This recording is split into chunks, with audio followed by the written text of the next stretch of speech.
5, 4, 3.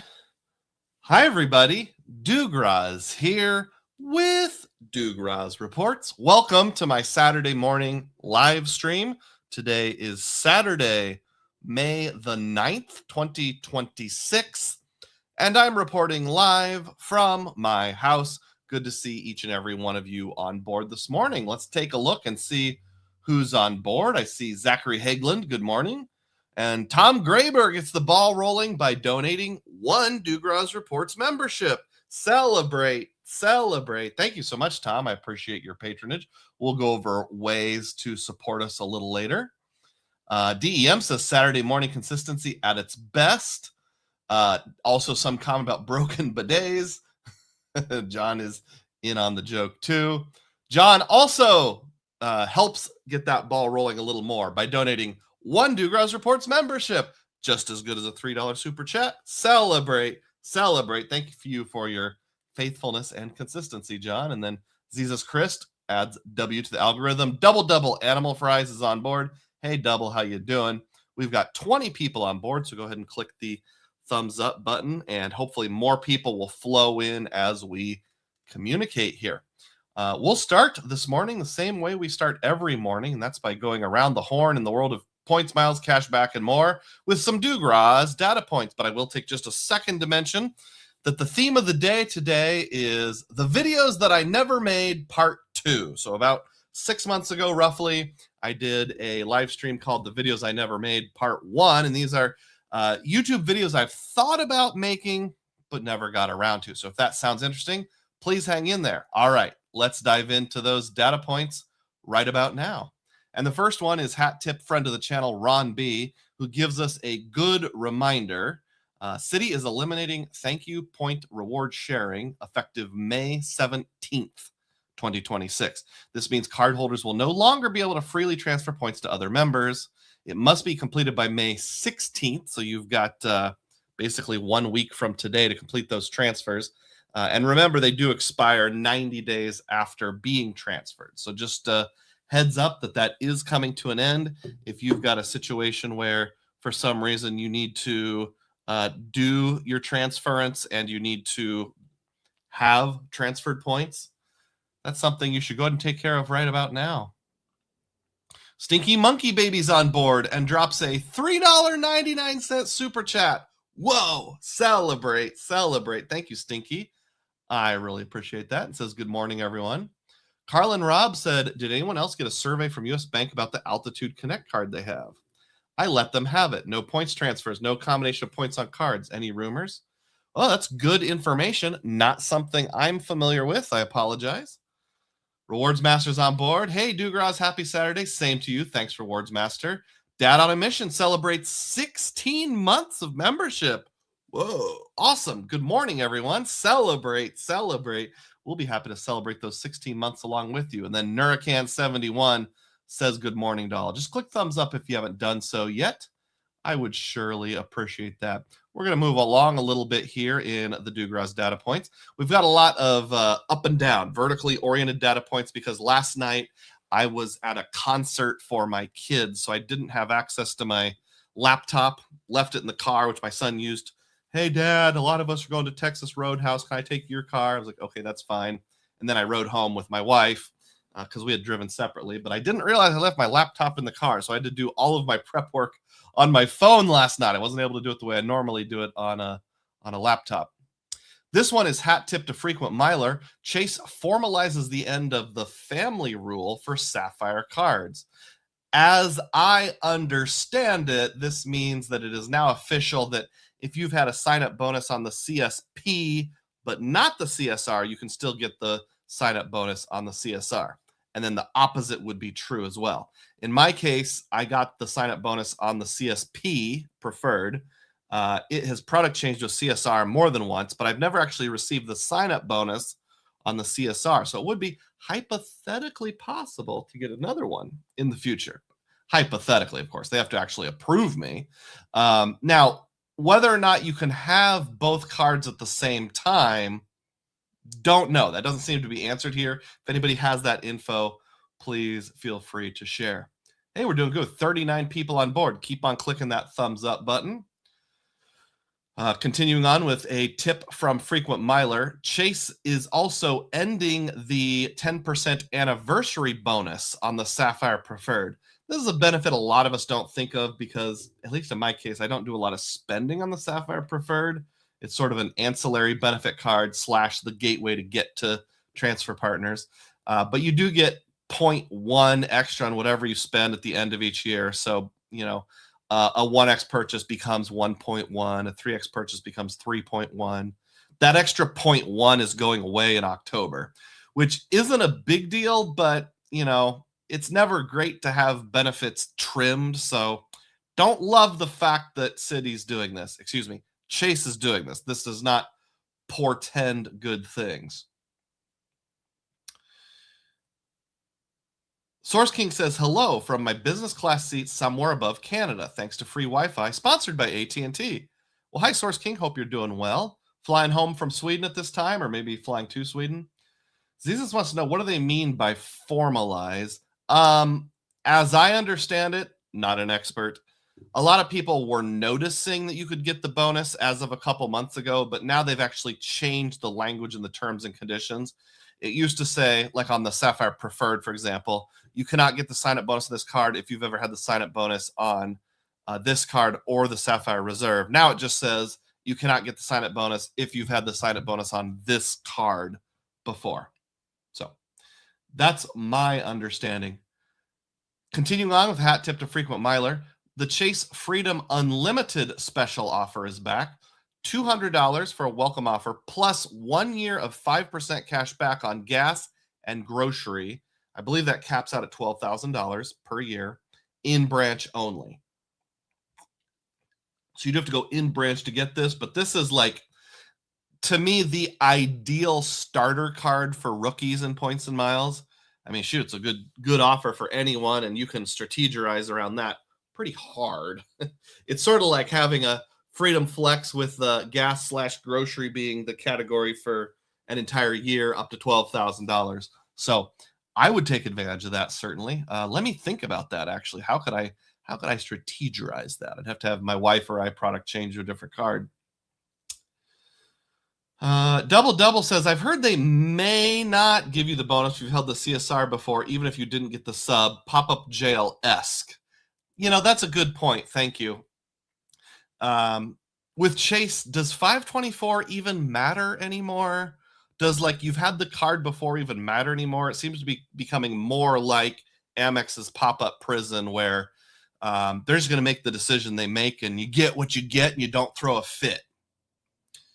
Thank you for the 34 of you on board. If somebody would give the report of this many people have clicked the thumbs up button, that would help. And if you can click thumbs up, that'll continue to help. Next data point here. This one's hat tip Doctor of Credit. Capital One is out with a $400 checking account bonus. I'm actually working on one very similar to this right now. I don't remember for sure, but I think I only got the less good $300 one, but that's okay. You need 2 direct deposits of $500 or more. I think it's within 90 days. Don't quote me on that. And that's it. So if you've never had a Capital One checking account before, or your player 2 or 3 or 4 has never had a Capital One checking account bonus before, this is a pretty good one. I don't have a referral, but it's a pretty good one. I would encourage you to hop on board with that. And then if you're still in the mood for checking account bonuses, thanks Doctor of Credit, American Express has their own $300 checking bonus. This is not the business kind that pays in MR rewards. It just gives you money. $300 instead of the normal $250. It does require $7,500 in direct deposits within 90 days. That's a fairly steep amount. Probably depends on, what's the word we're looking for? Depends on how big your direct deposit is, whether or not you can handle that. But if you can handle that, it's pretty good. I'd say that's a decent offer worth considering. Next, Dugroz data point. And this one is hat tip to friend of the channel, Mike Newland, who got a survey from Capital One. I can't zoom in on this one. I apologize. So I'll just read it for you here. At Capital One, getting feedback from our customers is very important to us. In partnership with some blah, blah, blah group, please take this survey. Your questions are for research purposes only. What's the main reason for your most recent interest in a Capital One card? replace a card from another bank, keep expenses separate, sign up bonus or 0% APR, easy application or pre-approval, consolidate or pay down debt, earn rewards, emergency or safety net, cover a large purchase, build or improve my credit score, other card benefits and features, or others. So I don't know. Surveys don't always mean a lot. And this one is so generic, I wouldn't put a lot of stock into it. But is Capital One up to something? Are they going to try to offer more 0% cards? Are they going to try to offer more and better sign-up bonuses? Who knows? Kevin Hawthorne is on board. Good morning from Lakeland, Florida. Good to see you, Kevin. Thanks for being here. Double says, Chase is dying for CSR signups with that 150K sub. They're really desperate. I don't disagree with you, Double. Excuse me, I got to blow my nose, folks.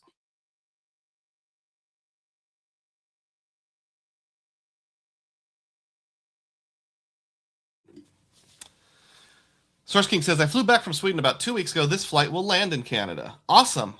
Oh, have a good time in Canada, eh? Double says about Capital One. Easy application of pre-approval from Capital One. Great joke. If you have terrible credit, I've never had a card before, it probably is easy. Source King says, I got denied for the CSR. I called Recon and the rep actually chuckled when I asked if she could see when I would be below 524, and she started counting the cards I've opened. Well, I take it word is out. You're not the first person to ever ask that. This is a personal data point here, kind of random, kind of interesting. So when I was in West Virginia last week, I stayed at a Hampton Inn, and it was booked through a third party, City Travel. But while I was there, I said, can you connect my Hilton Honors number to the stay? And they said, yeah, I'm happy to do that. You won't get any points for it. And I knew that. I just wanted to show on my list of past stays. And then about 2 or 3 days after I finished that stay, I got an email from Hilton that said something like this. We want to invite you to an extremely private premium group called Hilton Insiders. Now, is it actually premium? Is it actually elite? Or they just want me to think I'm elite? I don't know. It seemed like just a more detailed survey than usual, but at the end they said I can link it to my Hilton Honors number and be part of this group called Hilton Insiders. And I took them up on it, mainly because I'm a big-time internet personality. I want to research things. But it says I can connect with fellow travelers, share my travel experiences, influences, services, and amenities. I can affect guest experiences, hear from Hilton about how we're using your input, being the first to know about property updates and exclusive destinations. I feel like this is mostly for their benefit, not mine. But in the sign-up process, they asked me some survey questions, and one of them was, we've asked all the questions so far. That's not totally fair. What's one thing you've always wondered about behind-the-scenes aspects of hotels and the way they operate? So my comment was, how are points prices determined, and why is value so good at times while so bad at other times? Do you think they'll actually do a public release saying, we'd like to thank Dugroz for this question. We're going to answer it honestly? Kind of doubt it. And let's be honest, most of the time it's pretty bad value at Hilton nowadays, but there is good occasionally. So if any of you have ever had Hilton Insider status, does it do anything? Let me know. Mike Newland said, everybody should be trying for the Capital One Platinum card, though. It's the best way to get in the door. Laughy face, laughy face, laughy face. That reminds me of when my family was flying a couple years ago. We had a layover, and there was a kiosk out in the middle of the airport terminal that was like one of those triangular touchscreen things, got a screen on each side, really big, like 6 feet tall. And it's like, it was sponsored by Capital One. And it's like, click here to help determine what the best credit card is for you. And basically, no matter what questions you asked, it recommended a Capital One Venture card for everyone. Double wonders if Mike is getting kickbacks from Capital One. No, it's all about the big time benefits that come with that card. Hey, the Platinum card from Capital One, if I'm not mistaken, does have 0% APR for a year. It's not nothing. All right, let's move along. We're stuck in the 30s, 33 people on board. So keep on clicking thumbs up. I'll get to ways you can support me officially in a little bit. But remember, you can always make a super chat, super sticker. Any little amount drives traffic and helps support my channel. Next, this is hat tip from Frequent Miler again. Amex Morgan Stanley's Platinum card has a new 150,000 point welcome offer. And this has the exact same offer on the Charles Schwab Platinum. So they're two co-branded Platinum cards. The Schwab and the Morgan Stanley both have 150,000 point welcome offers right now. And it says down here at the bottom, after $12,000 in spend, it got cut off, but I'm pretty sure you have 6 months to meet it. That's somewhat appealing because the thing I often struggle with Amex is not necessarily doing the amount of spend they want for the sign-up bonus, but it's doing it in 3 months. You know, like $20,000 on a platinum card in 3 months. That's a lot to bite off for me. Doing it over the course of 6 months is a lot easier. Another data point here, Rakuten says you can earn $100 or 10,000 points if you open a new SoFi Invest account and deposit $100. This is the investment platform run by SoFi, not their checking or savings account. And I believe, although do your own research, don't quote me on this, I'm just some guy on the internet. If you've never had a SoFi checking or savings, you don't have to open the checking account to do the investment account, so that if you're waiting for a more lucrative checking account bonus, you can wait. But yeah, depositing $100, get $100, that's really easy. I need to actually remember to do this one myself. So I'm gonna screenshot it here. There we go. Hopefully I'll remember now. Gironasino says the gift of giving cards are no longer found at my HEB. Now I'm assuming that's different than gift of college. I don't know what gift of giving is, but thank you for that data point. If you have more details on what gift of giving is, I'd be glad to hear it. George Rommel feeds the algorithm, and that's why we're at 40 people on board now, and donates $4.99. Celebrate. Thanks for the super sticker, George. Because I use StreamYard, I can't see what the super sticker is. So if you want to describe it, you can. It just says super sticker. It might be a tomato. It might be a dancing cheeseburger. Who knows? Jay Chains is on board and says, good morning, everyone. Finally woke up early enough to catch one live. Awesome. Double says, what's the best overall version of the Platinum in your opinion? Ooh. Anything you can get a sign-up bonus on in year one.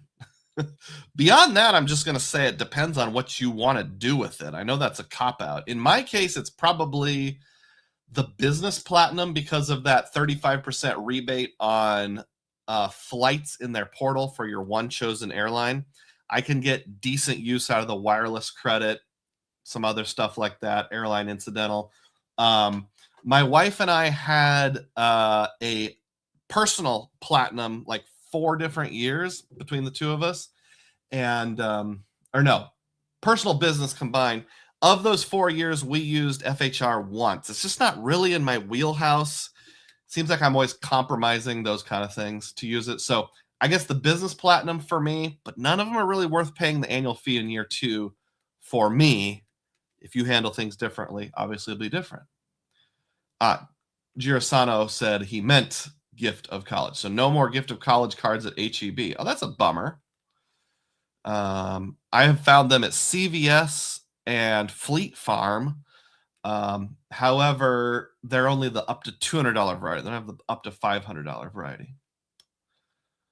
Matt says, catching up a bit while I prep for Philly for a meetup. Oh, what kind of meetup you got going on? Glad to hear that you're catching up, Matt. Feel free to listen at 1.25 speed or whatever. Hey, Matt. Zachary says, I was invited to the Insiders program at one point, but didn't fill out the survey. Do you still get stuff from them? 43 people on board. Keep on clicking the thumbs up button if you've not yet done so. All right, where were we? We talked about Rakuten. And the next data point is hat tip to Danny, the deal guru. And Danny says Rakuten is offering 100x, or basically dollar for dollar cash back, for Incogni, NordVPN, NordPass, and NordProtect. Now, I don't know a lot about these. The only one I really know much about is Incogni because I watch a channel called The History Guy. Raise your hand if you've heard of him. And he often advertises for Incogni. So I know it's a service where it basically proactively removes your name from solicitation services, because in theory, if you're getting a bunch of crap in the mail, you can sign up on this national database to have your name removed from those lists, but it's just super annoying. So paying Incogni, they'll do it for you. I have read that it's like to cancel, you have to call them right away or something like that. So whether or not it's worth doing, that's up to you, but it's something that I am considering because, hey, it's something free with dollar for dollar cash back and also get some spend on your credit card. Luke says, let's go, Douglas Roy. How you doing, Luke? Good to see you. Ian is on board. Good day. Good day to you. Matt is here and says, oh, we already knew Matt's here. My question was, where's the meetup or what kind of meetup? He said, it's a Rove meetup. Okay, well, rove on over to Philly. And No Way Hefe says, good morning. I'm looking forward to the Spirit rebrand to Spirit of Halloween on all their jets. I saw a meme that was like, all Spirit Airlines ticket offices are turning into Spirit Halloween stores. 42 people on board. Not bad, but I'd like to get up into the 50s. Come on. We need those Central and West time zone people to start waking up here, hopping on board. Next few data points are personal in nature. And this is just to show that I'm trying to book some airline stuff. Now, my son is into Ninja Warrior. Like if you've ever seen the show American Ninja Warrior, well, it's kind of blossomed over the last 10 years into a lot more than just a show. There's like local ninja gym competitions for kids, teens, adults. He qualified in the top 10 of a regional competition a couple months ago, so he gets to go to one of the national competitions, which sounds prestigious, and I guess it is, but it's also sort of like, I think they let a whole lot of kids qualify, so they all have to pay the $150 registration fee, but I digress. So that's in Greensboro, North Carolina, sometime in June, and I'm not able to go because of work, but my wife and my son are going to fly there, so I'm looking for plane tickets for them, just a very real life kind of thing. So I just want to show you a few possibilities for using points here. Also, just to show that sometimes points for domestic travel can be worth it. This is a direct flight from Des Moines to Charlotte, North Carolina. They'd have to drive about an hour and a half, 2 hours to get to Greensboro. But check out this second flight here, 1:37 in the afternoon, $451. That's one way. Yikes. But if you do it on points, it's 15,000 points. Pretty good deal. And I did the math for you, subtract out the fee and everything. That works out to 2.97 cents per point. This is American Airlines. So that's pretty good. That makes me feel like my whole philosophy of like investing in the city ecosystem, building up those points so they can transfer to American, because a lot of flights out of Des Moines are American. Okay, somewhat justifiable. That would be a direct flight. If we wanted to save money or points and settle for a flight with a layover. Oh shoot, did I show you the right tab last time? Okay. Let me go back because it says that I shared the wrong tab. Whether I did or not, I'm not sure. This is the American flight. Look at the bottom, 451. Okay. Here's the points price right here, 15,000 points, which is 2.97 cents per point. Now you could argue the round trip might be cheaper, and maybe it is. I didn't actually do that math. All right. So as an alternative, now we're going to take a look at Southwest. So with Southwest, this top flight here that arrives at 10:35, you got to wake up very early in the morning, with a layover in Chicago Midway, $151, which is way more reasonable in the price, or 9,000 points. And that works out to 1.62 cents per point. I've heard people say before, Southwest points are almost always, between 1.2 and 1.5 cents per point. This is one of the rare examples that exceeded 1.5 cents per point. Not by a lot, but at least some. And now that now that Chase no longer has the guaranteed 1.5 in the portal, that would actually be pretty good. Now I could check for Points Boost to see if they have that. They may or may not. I haven't actually looked yet.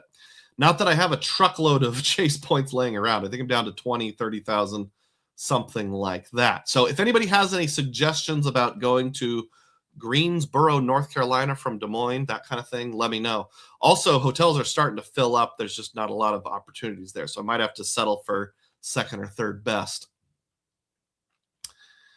Let's see. Girasano took advantage on Incogni on me and Player 2's Rakuten account, already tracking and free $500 of spend on my CSR sub. Absolutely.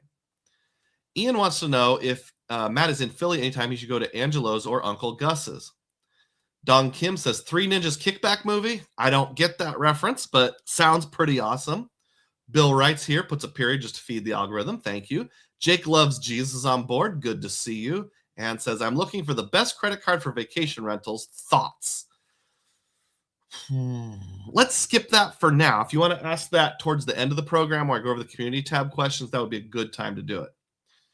Matt went to college in Greensboro, North Carolina. Interesting. Okay, well, maybe if you have some super private tips, you can send them to me offline. Although this isn't for me. This is just my wife and kid. And they're not going to want to do any like chasing down waterfalls, president's graves, or state capitals. They're just going to go hang out in the motel. My wife doesn't like driving in cities. So it's going to be hotel to convention center to hotel, and not a whole lot else. Source King says, I love those Rakuten 100% deals. I do them all, regardless of the product. It's like buying built points at a penny each. Don't have any disagreement with that. Mike Doolan says, being in Iowa, you are in America, so that makes sense. Hence, American Airlines. 5 a.m. departure is brutal. Yeah, because that means, let's say you follow the normal advice, and you might or might not, and arrive an hour and a half early. That means, I think it was 5:20. Okay, so 5:20 takeoff. You should be arriving by 4:20, 3:50. So you're leaving home at about 3:20 a.m. That would be brutal. Matt says, may have to stay in High Point or Almanche, maybe about 30 minutes outside of Greensboro. High Point to the south and Almanche to the east. I probably mispronounced that. Grasshoppers Baseball is right downtown. That's probably like AAA or AA, something like that, I take it. Next up is a personal data point. Good news, says Capital One. You're Capital One. Let me start over. I don't know why I had a speech impediment temporarily. Next up, Capital One says, good news. Your miles are here. Your Capital miles have been successfully added to your account ending in blank. Merchant, Dollar General, rewards, 200 miles. And this is just one of those many Capital One offers. Not Capital One shopping, but the actual offers that are linked to your card. It was on my Venture X. While I was in West Virginia, I had to run into a Dollar General to get something. So I was like, well, you know what? Let me just check, see if I have any offers. Oh, hey, I do. And I added it. And sure enough, 200 miles. Now, admittedly, I supplemented my order with a Dollar General gift card to get it from what I was going to spend up to $50. I think it was 4x extra miles. And then, of course, my Venture X earns 2x anyway. So really, I earned 300 miles just by buying, I don't know, something like sunglasses. And then I got another offer on the same trip for CVS from Capital One. And my miles posted there as well. 898 miles. And that was 15x. And some people told me they get those CVS ones 2 or 3 times every month and just use them over and over again. Even though the terms and conditions exclude gift cards, I supplemented this one with an Amazon gift card, and that also worked.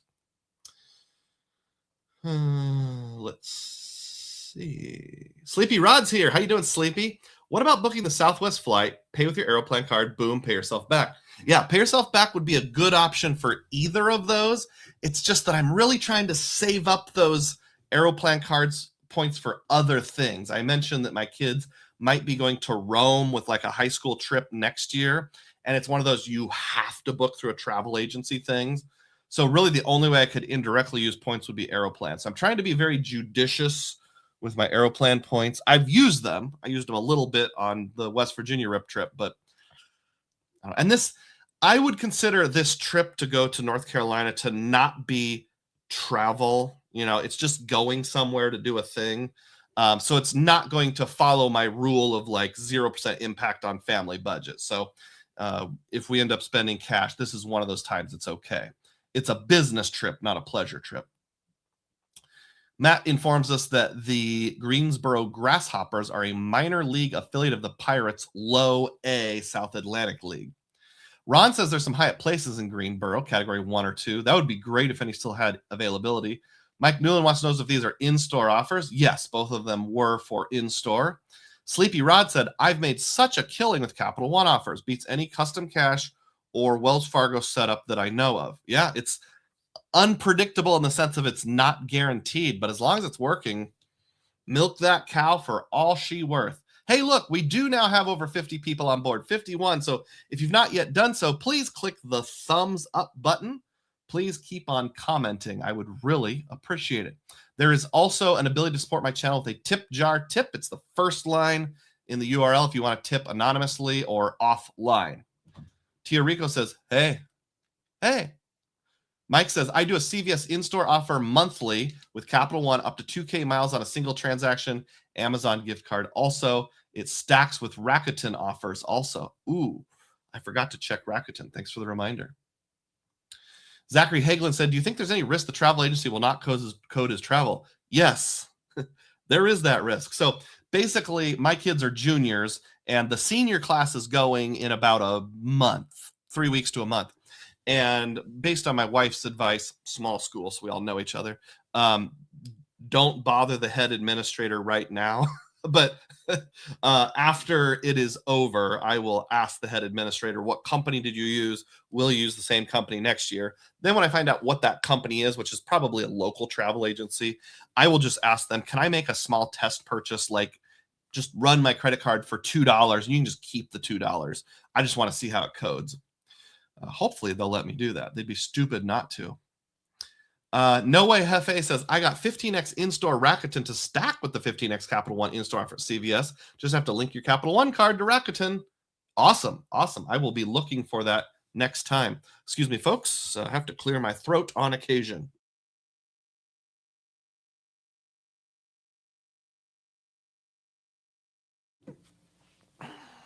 Pushing the correct buttons. Okay. We have even more data points, still yet even more. This isn't really a data point, just an observation. Have you guys ever run across this? This was a post by a friend on Facebook, somebody that I would call like a acquaintance, a pretty good acquaintance, but we haven't kept in touch in a long time.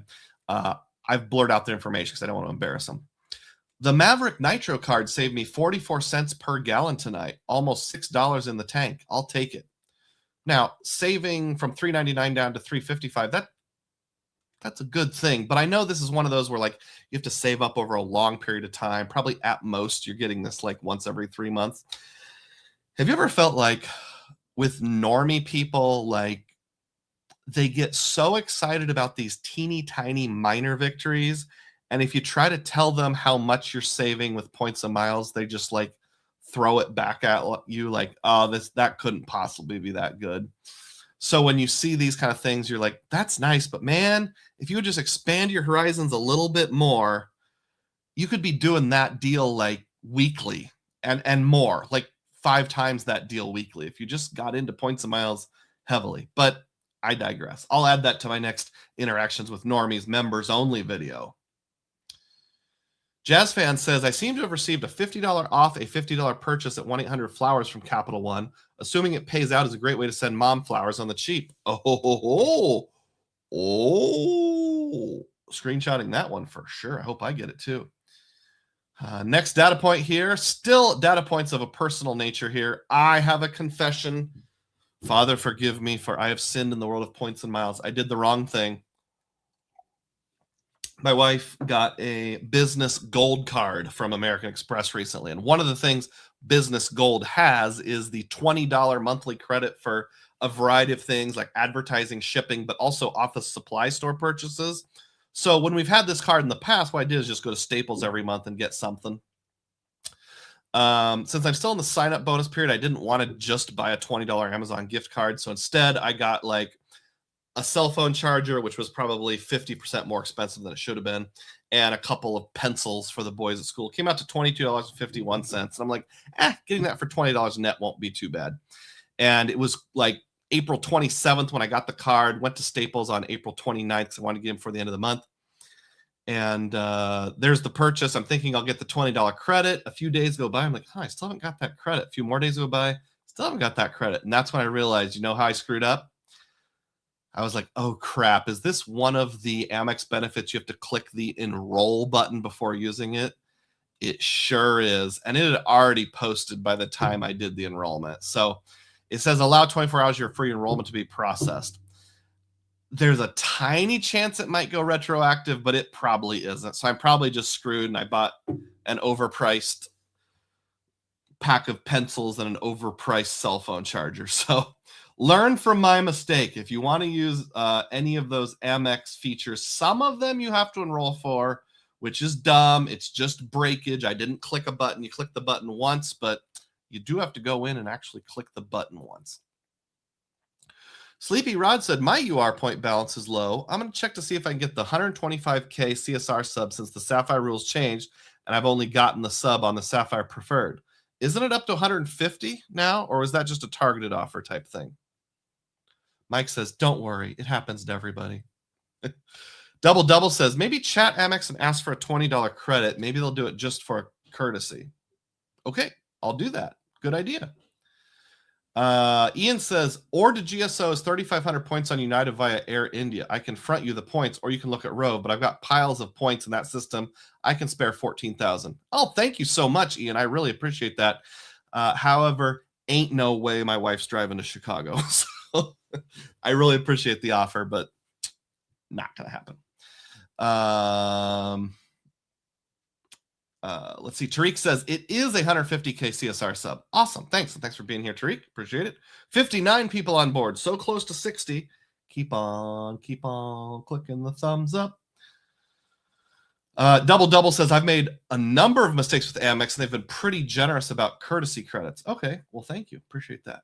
All right. Well, let's take just a moment and talk about how you can support this here YouTube channel that you're on right now. First of all, you can join as a channel member. It's called a Dugroz Die Hard. It's $3 a month. Cancel anytime. I have one and only one membership level. I think you'll probably like it. I have over 70 members only videos. Here's some of them. I need to update these because I have more than these. Here's one I did just earlier this week called Customer Service Story Time for members only. That looks kind of interesting. Would you like to hear what that video is about? Well, you got to become a channel member. Again, $3 a month, cancel anytime. Of course, you can support the channel the way that a lot of people have been doing, which is to click the thumbs up button or drop a super chat or a super sticker. My standing offer is still standing. Anybody who gives exactly $1.49 as it appears on the screen will get 1,000 Dugroz points, which can be used at places like Tractor Supply Company, Bennigan's, Vacasa, but only in West Virginia and Iowa, and Casey's. I haven't figured out the transfer ratios yet, but someday, so just hang in there. So I appreciate any super chats, super stickers. You can also use the very first line of the URL to give a tip jar tip. And you can do that for two reasons. One is if you just want me to keep a higher percentage of the fees. YouTube takes around 30%, whereas tip jar only takes 2 or 3%. And you can tip anonymously. If you do it while this is going, I'll try my best to read it. So if you want to be anonymous, that's a way to support my channel. You can also support my channel by getting a good night of sleep. A good night of sleep, you ask? Yes, I do have an affiliate arrangement with Nest Bedding. And not only do I have the affiliate arrangement, this is the bed that my wife and I actually sleep on. We've slept on a Nest Alexander Signature Hybrid in one form or another for over 6 years. This is a video I made when I was a little younger and had a lot less gray hair. Here is a picture of the, almost closed my tab. Here's a picture of the updated video in terms of what I look like right now. I think this is a great mattress. It is part coil, part memory foam. It has a lifetime renewal exchange, which means that top 3-inch layer of foam you can actually unzip. How many mattresses have a zipper in the top? This one does. And swap it out anytime for free during the lifetime of the product, a lifetime warranty, as well as a 1-year risk-free trial period. You can go 363 days and call them back and say, nah, and they give you all your money back. Check it out. Link in the description box. Even if you're not interested, just watching the video helps my channel. Speaking of ways you can support my channel, Mike Newland comes through and gives 20 Dugroz Reports memberships. Whoa. Celebrate. Thank you so much, Mike. I really, really appreciate your faithfulness and your consistency. Ian says, frequent miler just posted about Air India, so it'll dry up soon. It's been a good run, though. You never know. The whole thing about using Turkish to book domestic on United, everybody thought that would dry up, and it never actually did based on the Turkish side of things. Now, United released a lot less space to their partners, so it's rarely usable nowadays. So maybe it'll hang in there. Regarding the Amex Business Platinum screw-up that I made, Double says $20 is not much to them to maintain the relationship. That's true. They do seem to like my wife a lot more than they like me. So yeah, a chat would be in order. All right, we got 4 or 5 more data points here, and then we're off to the main event. Speaking of Rove, Frequent Miler lets us know that Rove has added Air Canada's Aeroplan as the newest transfer partner. They're on a tear. In the last few months, they've added Japan, Scandinavian, Virgin, and now Air Canada. They're getting all the big ones, which helps you feel like maybe they're a little more, they've got more gravitas than they used to. And then to be even more specific, for the first month, which goes through June 6th, there will be a 25% transfer bonus from Rove over to Aeroplan. I might actually do that. We'll see. John says, Mike is the GOAT. And Tariq says, thank you, Mike, for the membership. Glad that worked out. 56 people on board. Keep on clicking the thumbs up button. I said there was 4 or 5 more data points. Psych, there were only 3. So that was one. Here is the penultimate data point. There's a targeted thing going on, according to Frequent Miler. Barclays co-branded cards. Add an authorized user and get 5,000 bonus points when spending $200 plus other offers, ? The one that was an example that they actually had a screenshot of was on one of the Wyndham personal cards issued by Barclays, not the business earner card, but the better of the 2 personal cards. I think it's called Earner Plus or something like that. Add an authorized user, spend $200 and get 5,000 Wyndham points. Now, what other co-branded relationships does Barclays have? Well, not American Airlines. I literally can't think of any others. Maybe Best Western. I don't know. So that's a thing. If you know of any co-branded cards that Barclays still issues other than Wyndham, let me know. Sleepy Rod says, I think I might have asked you this before, but can you explain how Aeroplan keeps track of points you transfer from other programs to use for Pay Yourself Back? Happy to answer that, even if it's the second time around. They don't. At least there's nothing on their portal. There's nothing on their page, nothing in their app. My theory has been there is no way of doing it. Because let's face it, when you transfer points in, they just go into a big pool. So let's say I move 50,000 points over from Chase into Aeroplan, and I move 30,000 over from Rove, and then I buy $25,000 worth of airline tickets, 25,000 points. So now, do you say, well, I'm going to use the Capital One or the Rove points first, so I've got 5,000 left. So when I go to pay myself back on my next purchase, are they dipping into that? Are they dipping into the 50,000 from Chase? It's just one big pool of points. I don't think there's any enforcement mechanism whatsoever, other than if they see you redeeming 500,000 or 1 million points on Pay Yourself Back, they could be concerned about that. Now that you're limited to a maximum of 200,000 per card per year, I don't think that's even an issue. So good question, Sleepy Rod. My personal rule is I'm not going to game it on purpose. I'm not going to transfer over 200,000 Capital One points just to pay myself back. But I'm also not going to worry about it. So like I helped a friend from church, my pastor's family, buy some plane tickets using Aeroplan points a couple months ago. Let's say they cancel their trip and the points go back into my bank. Some of those came over from American Express. I'm not going to be all concerned about whether I used those points to pay myself back or not. Mike New reminds us that Barclays issues the JetBlue card. So probably 5,000 JetBlue points is more valuable than 5,000 Wyndham points. Double says, I got an AU 2,500 point for 100 spent a Hawaiian personal card. Okay, was that one of the recent offers from... Yeah, Barclays has the Hawaiian card. That's right. Was that recent? Like just since this whole thing came up, or was that a while back? Anthony says, thanks, Mike. I can't keep with how many memberships you gift me. Awesome. Thanks for being here, Anthony. And Tia Rico says, Barclays used to have Hawaiian, lost it very recently. I think Choice Hotels is still Barclays. Nope. Choice Hotels moved over to Wells Fargo quite some time ago. I thought if you got a Hawaiian Airlines card before the merger, you still have it with Barclays. Is that not right? Am I wrong? Double says, yes, this offer was a few days ago. Okay, great.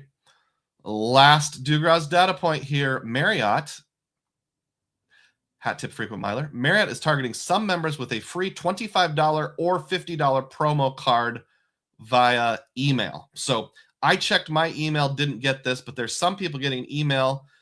Stephen Pepper from Frequent Miler said, it said, happy birthday for Marriott Bonvoy. Enjoy a gift card on us. And it contained a $25 gift card. I don't know if it has to be your birthday or not, but he also said when he opened it, the gift card didn't have an expiration date, but when he clicked add it to my bank and he added it to his bank, it expired like 4 to 6 weeks later. So yes, it's a gift for Marriott, but it's a gift with strings attached. But hey, maybe it would be helpful for you. Go to your local Marriott, buy $25 worth of Hot Pockets. Double says Barclays still issues the Hawaiian cards. Not sure how long they'll last. I think we're all kind of thinking that. Okay. Thank you so much to the 66 people who are on board right now. We're going to transition into our break and then head into the theme of the day. Today's theme of the day is 25 more videos that I never made. So videos I thought about making but didn't. Hopefully you enjoy that. But before we do that, let's get into the introduction to the intermission. Basically, every day I have to go to the bathroom. So we call this our bathroom break. We call it our biology break. We call it the intermission. But what you guys are going to do is just listen to some copyright-free music, stare at the background. Please don't go anywhere. Talk amongst yourselves. I'll give you a topic. Your favorite, somewhat obscure co-branded card. I guess it doesn't have to be that obscure, but maybe like a lot of people don't think of it as great value. So, don't list the Hyatt card or something like that. But if you have like a Ralph's card and you get a ton of value out of it, or one of the Barclays Hawaiian cards, what's the somewhat obscure co-branded card you still get a lot of value out of? For our copyright-free music today, so are you as old as I am, where you remember the rise of the boy bands in the 90s into the first 5 or so years of the 2000s? Backstreet Boys, those kind of guys. They always had songs that were sort of about unrequited love and how they were in such inner turmoil. Well, we're going to have one of those inner turmoil songs today. It's called The Edge of Rewards.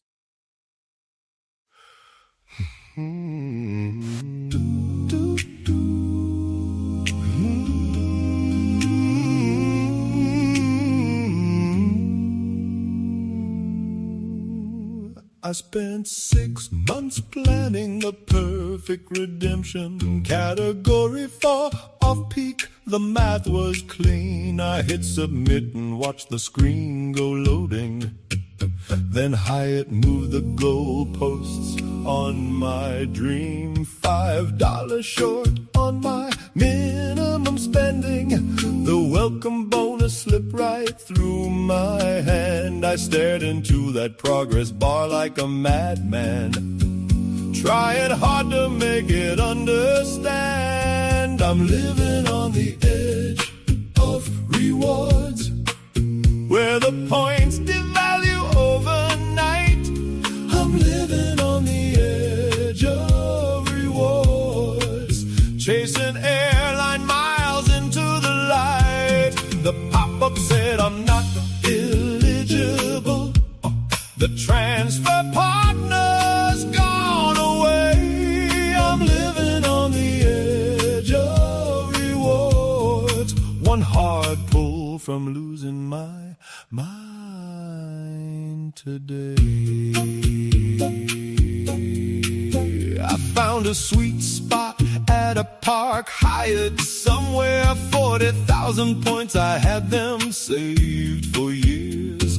They moved it to a category 7. I refreshed the page through mileage, blogger tears. Wyndham killed the Vacasa and Chase, nerf the portal, won't you help me please? My Amex Platinum just got a pop-up telling me the bonus I've been waiting for ain't here. I'm living on the edge of rewards, where the points devalue overnight. I'm living on the edge of rewards, chasing airline miles into the light. The pop-up said I'm not eligible. The transfer partner's gone away. I'm living on the edge of rewards, one hard pull from losing my mind today. They called it a thoughtful program update, a 25% increase at best, 67% on the peak nights. Lord have mercy on the rest. I got 100,000 points to nowhere and a 524 rule in my soul. I was this close to the Centurion Lounge, but they changed the guest fee at the door. I'm living on the edge of rewards, where the points devalue overnight. I'm living on the edge of rewards, chasing airline miles into the light. The pop-up said I'm not eligible. The transfer partner's gone away. I'm living on the edge of rewards, one hard pull from losing my mind today. I just wanted the platinum card. They said I wasn't eligible. I had an 800 credit score. I'll just pay cash. I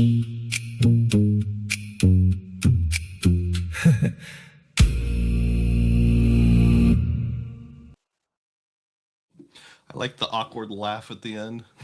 Okay, thank to everyone who stayed on board through the break time. I'll catch up on comments, and then we'll get into our theme of the day here.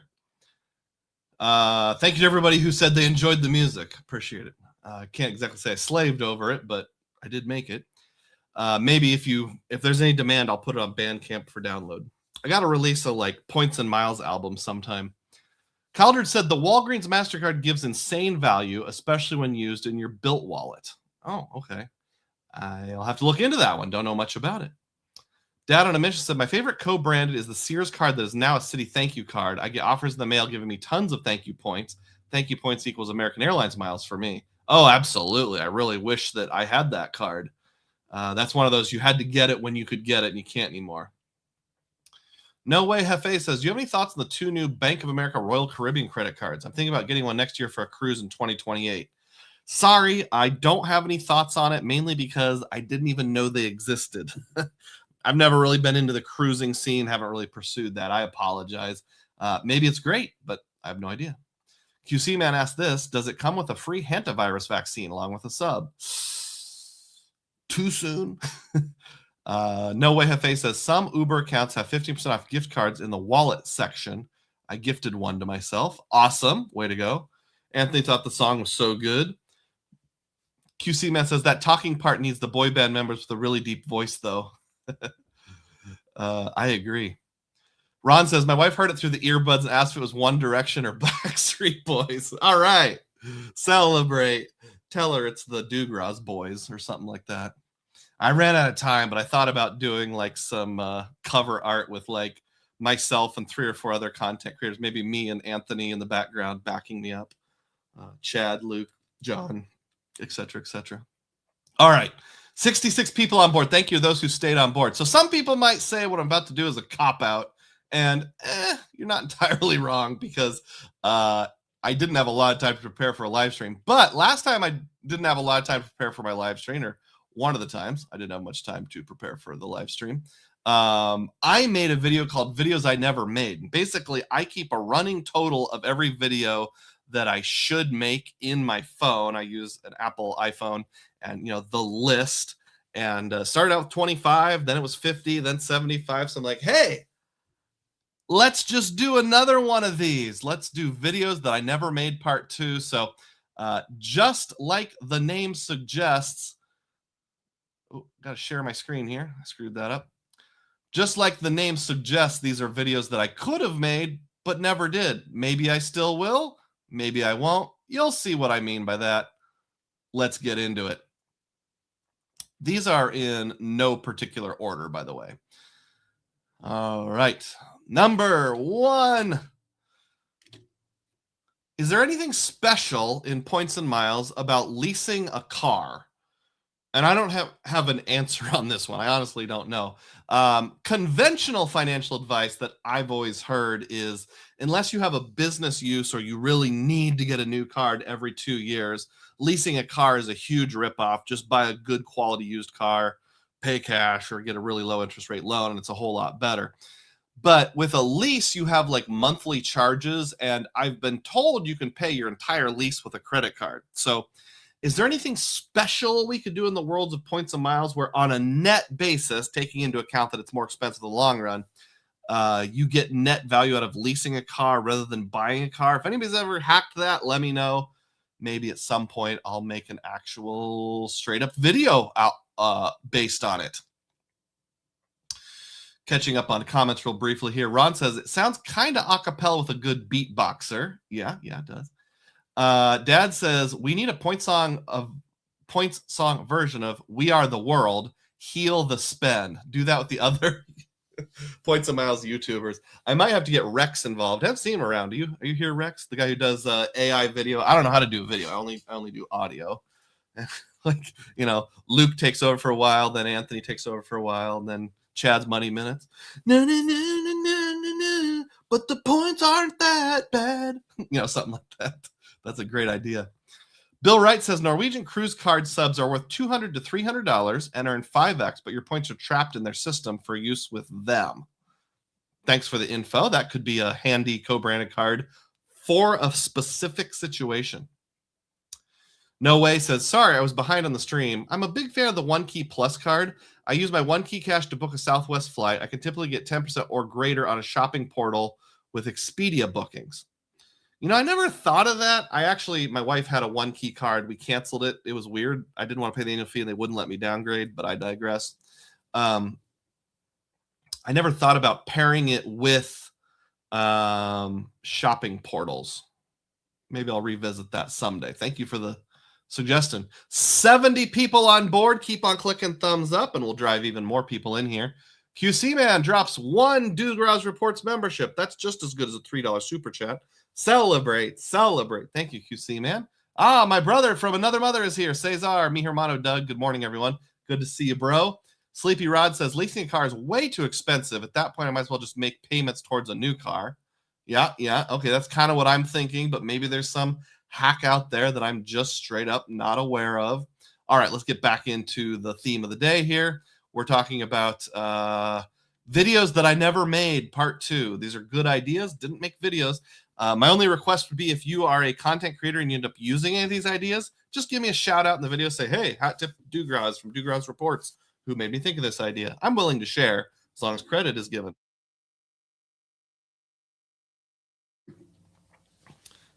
Number 2, 10 benefits of using credit cards other than points and miles. So I'm talking about not earning points, not even like, big spend bonuses, not sign up bonuses. I'm not talking about necessarily even status, but things like fraud protection, the ability to dispute charges, those kind of things. Things that would apply to credit cards in general more than a particular card. In fact, one thing I saw interestingly recently was I was just at work working my job, and I let YouTube play in the background all the time. I don't have premium, so I still have the ads, and sometimes I skip them. Sometimes I just let them play. I heard an ad. I wasn't looking at it, but I just heard the audio of an ad, and it was some guy talking kind of like he was a DJ, and it was like a call-in show fake thing, and he's like, Oh, there's tons of advantages to paying your bills on a Visa card rather than having it directly debited from your checking account. Did you know that there are government mandated protections with credit cards that don't exist on checking accounts? And then I quickly switched over there. I was like, yeah, you know what? I agree with that. It is probably often worth, points and miles aside. I think it makes way more sense when possible. It's not always possible. Have your bills paid to a credit card rather than to a debit card or your bank account. Long time ago, I worked at Wells Fargo before the dark times, before the scandal. And there was a lot of people who would use their debit card for everything or just have everything drawn directly out of their checking account. And the problem is when you get scammed with a debit card or a check and they have access to your checking account number, you can file a fraud claim. And as long as it's legitimate, your money will be reimbursed. But you know how long that takes? Like 7 business days, 10 business days, 15 business days. And while that fraud is getting sorted out, guess whose money is tied up? Your money. If you put that charge on a credit card, guess whose money is tied up? The bank's money. So that reason alone, I think, is a reason to use credit cards when possible. Let's see. Some people thanking each other. Cesar says, congrats on reaching 3,000 subscribers. You deserve that and much more. Oh, yeah, I forgot to celebrate that. Celebrate. I only had like 3,002, and I wanted like a bigger cushion. I actually got 3,000 subs. Somebody unsubscribed, and I went down to 2,999 for like 2 or 3 days. I'm like, come on, man. Thank you, Cesar. I really appreciate that. I really, really appreciate that. I definitely have a slow burn kind of channel. 52 Taipei says, thanks for the gift, Mike. Absolutely. Jazz Fan says, I'm curious, does my name show as an option to give a membership? Only you can check on that. I don't know how to do so, but you have to check your own Google account settings to see if you allow gifted memberships or not. Zachary Hagelin says, I think a video topic 2 would be good for beginners and draw in that audience. Yeah, I agree. I just have to take the time to do it. Absolutely. The hard part is the videos that I should do to milk the algorithm versus the videos that I want to do are often in conflict. I just ran across the channel of a fellow content creator, someone that I'm not real close with, but I do respect and like. And even just looking through their videos, I was like, boring, predictable, boring, and predictable to me. But you know what? Those videos got like 5,000 views, so I can't blame them for doing it. Like,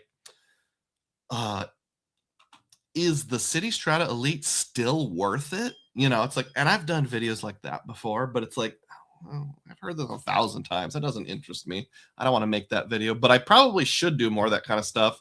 As Cesar said, I deserve more than 3,000 subs. Maybe if I tried to feed the algorithm rather than just do the things I like, I would have faster growth.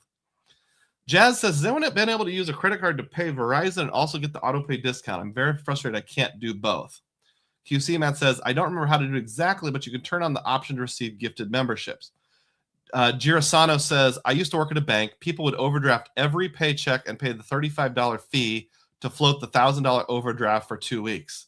Yeah, I unfortunately saw that kind of stuff once. There was a poor older lady who came in. Des Moines opened a casino called Prairie Meadows around the same time I worked there. Not open, it had been around for a long time, but for like 20 years it was just horse racing. And then the law changed and they added slot machines and table games. And within the first year or two of that coming out, this older lady overdrafted her bank account so badly. And when I looked through it, it was like, she was not real high to begin with. She had like $300. She withdrew like $270 and then went to the ATM, withdrew another $50 at Prairie Meadows. Went to the ATM, withdrew another $50. Went to the ATM, withdrew another $50. And she did that like 20 times in one day. And every single one of those had an overdraft charge. As a courtesy, we reversed some of them, but not all of them. I'm like, oh, well, don't do that. Sally celebrates 3,000. Thank you. Appreciate that. Wong says, grats on the 3,000. QC Man says, in the Congrats, Doug. I appreciate that. Good reference. Good callback. Tio says, no to Royal Caribbean credit card. I have current card and have looked at new credit cards. Better to... 52 Taipei says, you're the only channel who can actually explain to me the headache that is built math. Thank you, 52. I appreciate that. Thanks for being a diehard. All right, moving on here. Some more videos that I never made, but probably should have, or at least could have. If you see one that you're like, that would have been a terrible video, Doug. Good job not making it. Let me know that too. Number 3. When I'm 424 music video. All right, so most of you know the song, and hopefully if I hum one bar, I don't give the copyright strike by the famous Liverpool, England group from the 60s. Will you still need me? Will you still feed me when I'm 64? For a long time, I thought about that phase right before you hit 524, you're at 424. Will you still use me? Will you still choose me when I'm 424? Something like that. But I just never really developed it. It was like an interesting line, but I couldn't think of the whole concept. Plus, now 524 doesn't matter nearly as much as it used to be. So that would have just been a fun and completely frivolous one. Number 4, the Dugroz rules for pointing. All right, I put this in my phone a long time ago. And I don't even really know what I mean by this, but I think what I meant was like, let's say that you develop your own rules, like things you can do, things you can't do. Like you might say, never spend more than $200 cash on a hotel or something like that. I never spend more than $100 on a meal. Never have more than 4 ecosystems at one time. I've broken that rule.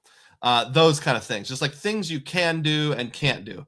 I have a personal rule that I have a net zero, so travel has to pay for itself.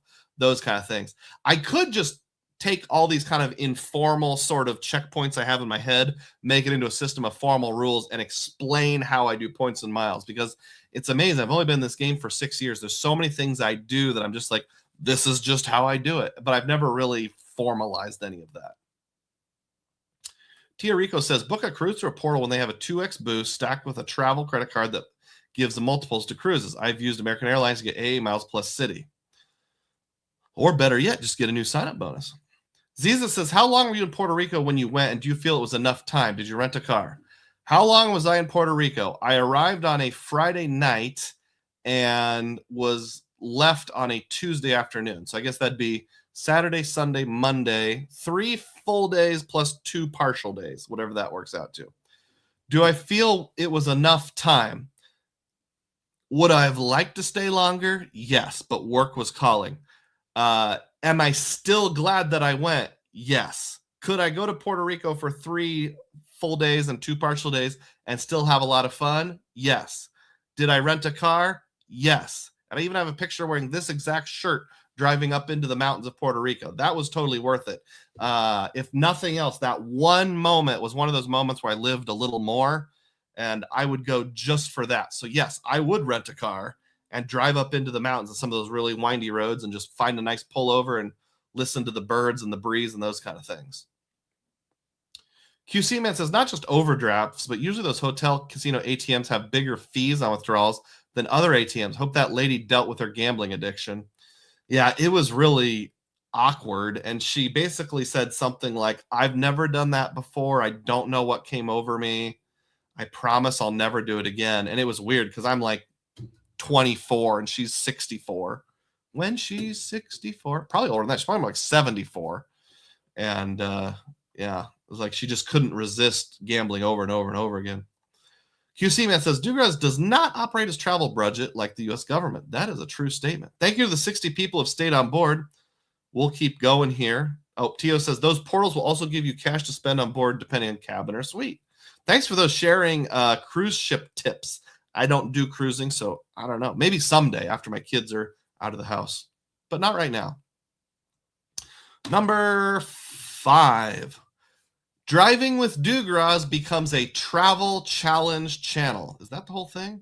No. Vote on where I go. So I actually have 3 YouTube channels. The one we're on right now is called Dugroz Reports. That's points and miles. There's another one called Driving with Dugroz, which started its life as a hobby gaming / mattress review channel. Now it's all about my driving adventures, and it has over close to 3,000 subs, but it's not monetized because it just doesn't get watched often enough to count for monetization. Then I have a small side channel called Dugroz Nostalgia. That's sort of my catch-all. Hey, if you just want to see a pretty video of me looking at a waterfall type channel, just search it. Dugroz Nostalgia, subscribe. You'll like it. It's mostly shorts. But that first channel that I made in history, Dugroz, that is used to be called Dugroz. Now it's called Driving with Dugroz. What I mean is, instead of driving videos, I could make that into a travel challenge channel.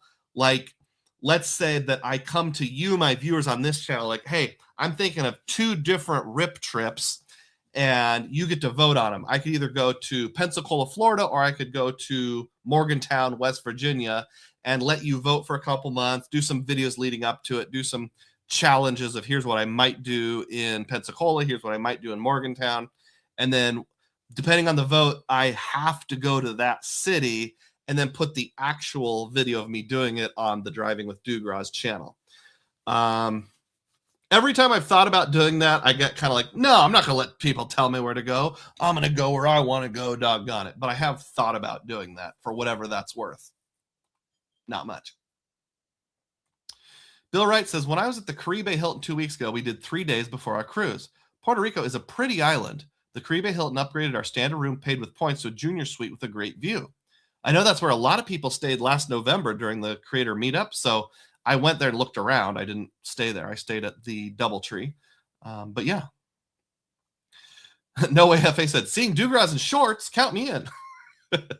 Yeah, if you subscribe to Dugroz Nostalgia, you'll see lots of pictures of me in shorts. All right, moving along here. Number 6. Central Iowa Traveler or Points of the Midwest. So 99% of you will have no idea what I'm talking about. But here in Iowa, on public television, for about 10 years or so, I think in the early 2000s, there was a TV show called Taste of the Midwest by the guy named Dan Karcher, who just drove all over the Midwest, Iowa, but also Missouri, Wisconsin, Illinois, Dakotas, etc. Maybe even Ohio, if you consider Ohio to be part of the Midwest. And he would just eat at small mom and pop restaurants and then report on things to do on that channel. So like he might go to my hometown of Ottumwa, Iowa, and be like, Ottumwa was known for Maid-Rite, where they serve loose meat sandwiches. While you're there, you can see the Video Game Hall of Fame and some other things like that. And I thought, hey, I could become that guy. I like pork chops. I like small mom and pop restaurants. I like traveling in the Midwest. So I could just make a series where I just do that. The problem is I don't have enough time to do it. And when I do travel, I want to get out of Iowa for the most part, out of the Midwest. But I would love to do something like that. If that was my full-time job, I would be a very happy man indeed. Tia said, I've done 8 Royal Caribbean cruises in the past 8 years. Clarified, 3 years, not 8. Now Diamond status, which is over 80 nights at sea. Whoa, okay. You are into the cruising thing. Way to go. Start a cruising channel, maybe. Are there any people that do points and miles themed cruising channels? I know there's cruising channels, but like specific to how to be a points and miler merged with cruises predominantly. S. Beery says, Maid-Rite sandwiches are also in Greenville, Ohio. I think it's the same chain. I think I might have said that wrong. Maid-Rite is the type of sandwich. There's a place in Ottumwa called The Canteen, which is a ma and pa shop, not part of the Maid-Rite chain. Yes, Maid-Rite is a chain. Dad on a mission said, I'm not a fan of Maid-Rite. Maybe there's a tip for not having the meat fall out. Wax paper around one side as you eat it. It'll still fall out. You got to be in a certain mood, but now I'm in the mood now that everybody's talking about it. We used to have a Maid-Rite in my town. It went out of business, so I don't know where the nearest one is. I'd have to Google that. Next up, number 7.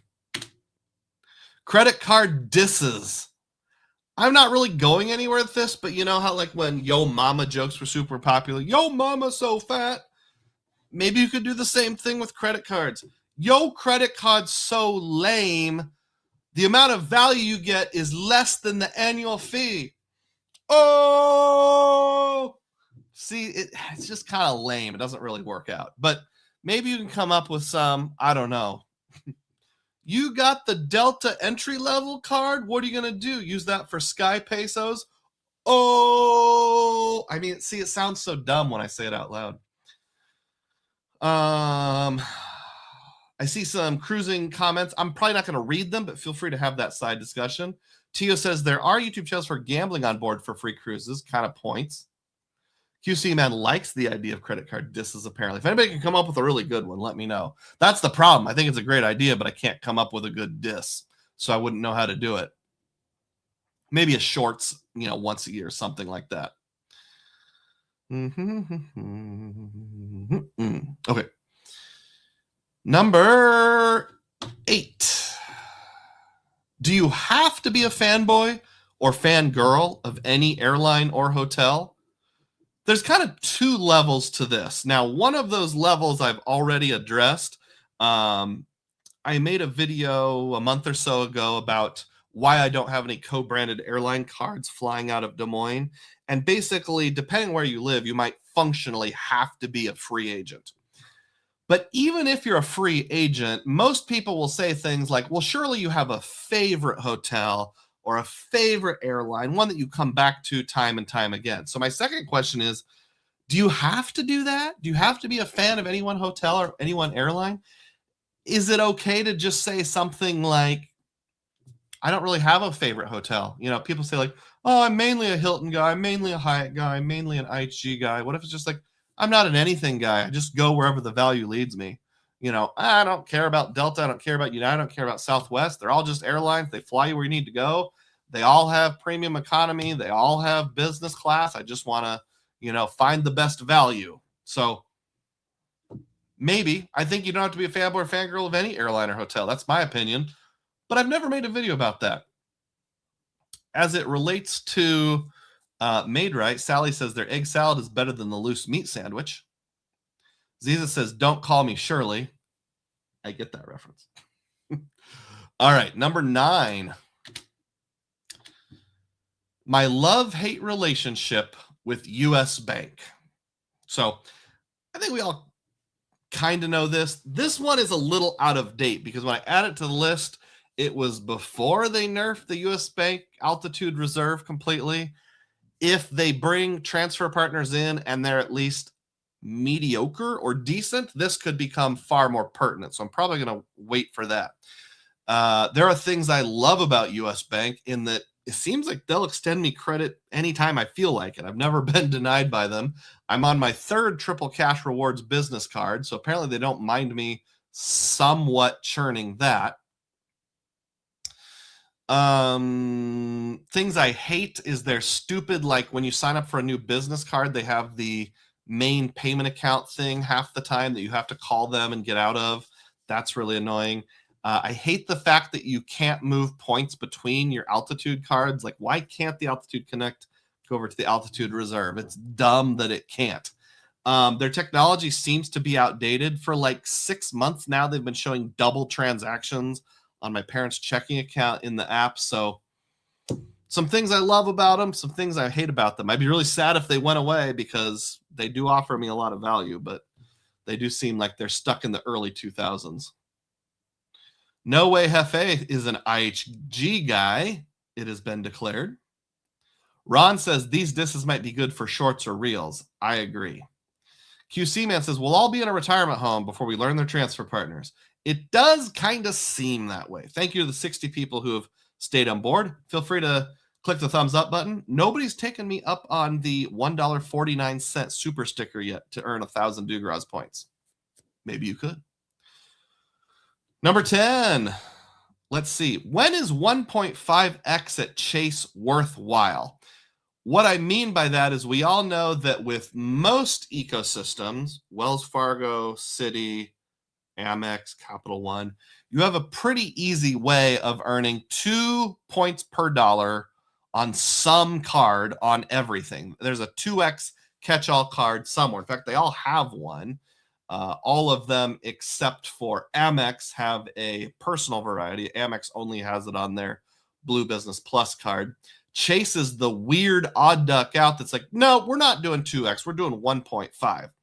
Now, this is also a little outdated because when I put this on the list, it was before they updated the CSR so that they do points boost instead of giving you 1.5 cents per point on everything. Back then, I felt like it was justifiable. Now, for the normal person or the person that's kind of into points and miles but uses lots of Portal, not so much. But if you're doing a ton of like Aeroplan, Pay Yourself Back or something like that, there is a mathematical point where 1.5 on Chase might be better than 2x on Capital One or Wells Fargo or Citi. So I could do a video on that, but I'm not going to right now because, I don't know, I think the world has changed enough that it wouldn't be that compelling anymore. Dad on a Mission says this, maybe this is on your list, but what about hating having your player 2 call the credit card company? I had to do it yesterday. She hates it, and both her and the agent needed my help explaining terms. I think I've done some stuff about player 2 stuff before, but it's been quite a while. But I'll take a screenshot because that's something worth considering for the future. Dad says, as soon as I start talking in the background, the agent said, just a reminder, this call is monitored. Yeah.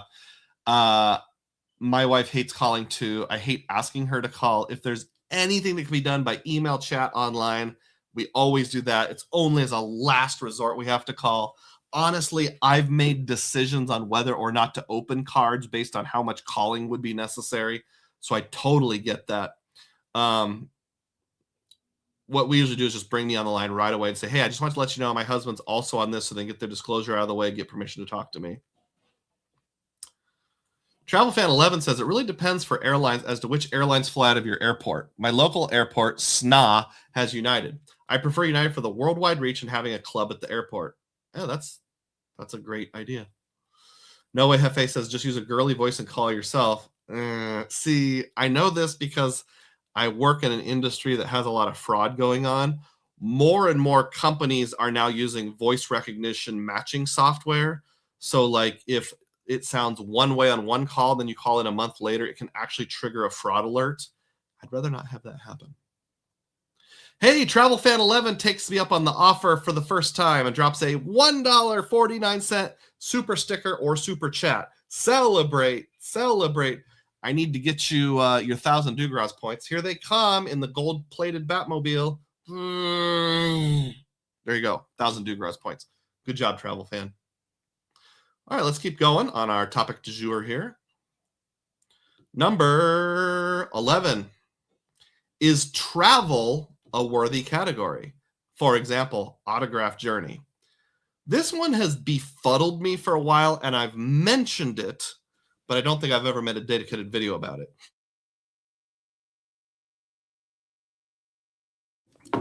People get up in arms when Chase lowered their 3x on all travel on the CSR down to 1x on general travel, like travel agencies, boats, ferries, Hoover Dam parking lot, those kind of things. And I'm like, A, probably have some other way to pay for that would be okay. And B, how much cash spending are you doing on travel where that actually makes a difference? The autograph journey is another example. So the autograph by Wells Fargo gets 3 points per dollar on all kinds of travel: airline, hotel, ferries, boats, cruises, transit, blah, blah, blah, blah, blah. The autograph journey doesn't get the transit part, but instead gets 5 points per dollar on cash hotel bookings booked directly with the hotel and 4 on airlines booked directly with the airlines. How much cash travel are you guys doing? To me, I've done the math before, and I'm like, this is silly. The difference between the 3x on the autograph and the 4x/5x on the autograph journey, the way I do travel at least, comes out to like maybe a couple thousand points a year. We're talking like 20, 30, 40 bucks. Now, obviously, if you work a job where you have to travel for work, you can put on your own credit card and get reimbursed. Okay, then I'm with you. But for most of us, I say travel isn't for earning points. Yes, if I have the card anyway, I'll use an optimized card, but I'm not going to go out of my way to optimize travel as a spend category. Now, if you tell me I'm a flippin' millionaire and I spend $100,000 a year on travel and I don't want to put that towards new sign-up bonuses for some reason, then the difference between 3 and 1 can matter. Then the difference between 5 and 3 can matter, or between 4 and 3. But you're going to have to do a lot of convincing for me to believe you on that one. I think a lot of people get like up in arms, but if you actually did the math, you'd find out like I'm earning an extra $12 worth of points in a year. Girasano says player 2 hates calling 2. I think most of us do. 52 Taipei says my issue is why can't credit card companies like Citi just make one high-end card with all the best multipliers that there are cards so we don't need 3 Citi or Chase cards? Yeah, I hear you, but if they did that, would the game be as lucrative? Because we know use your double cash for everything else, use your Citi Strata Elite or Premier for dining, use your custom cash for one category a month, and we're not going to have any wastage or breakage. What Citi wants, what they all want, is a lot of inefficient usage. So they want people getting excited because the autograph has 3x on travel, but then they go to Walmart or Dollar General and use the exact same card because they only bother getting one main credit card and get 1x there. That's why the credit card companies do it. We don't have to like it, but that's why. Ziza says, thoughts on the IHG business card? Do you stay at IHGs much? Not really. I mean, I don't have a problem with IHGs, but I seek out where the grid of value, location, star rating kind of collide, that Venn diagram. If it happens to be an IHG, great. If not, that's great too. My most recent trip, I stayed at an IHG, stayed at a Holiday Inn in Morgantown. It was fine. No complaints. Was it fancy? No. Did it have everything I needed? Yep. Except free laundry. I had paid laundry, but not free laundry. QC Man says travel is a worthy category. I think normies were affected by the 3x travel going away. Not as much as the 1.5 in the portal, but a lot of folks live in cities and use transit and taxis, also cruise people. Okay. I'll grant your argument for normies who don't know any better and just put everything on the CSR. But we should know better, right? JazzFan27 says Disneyland vacation. Okay.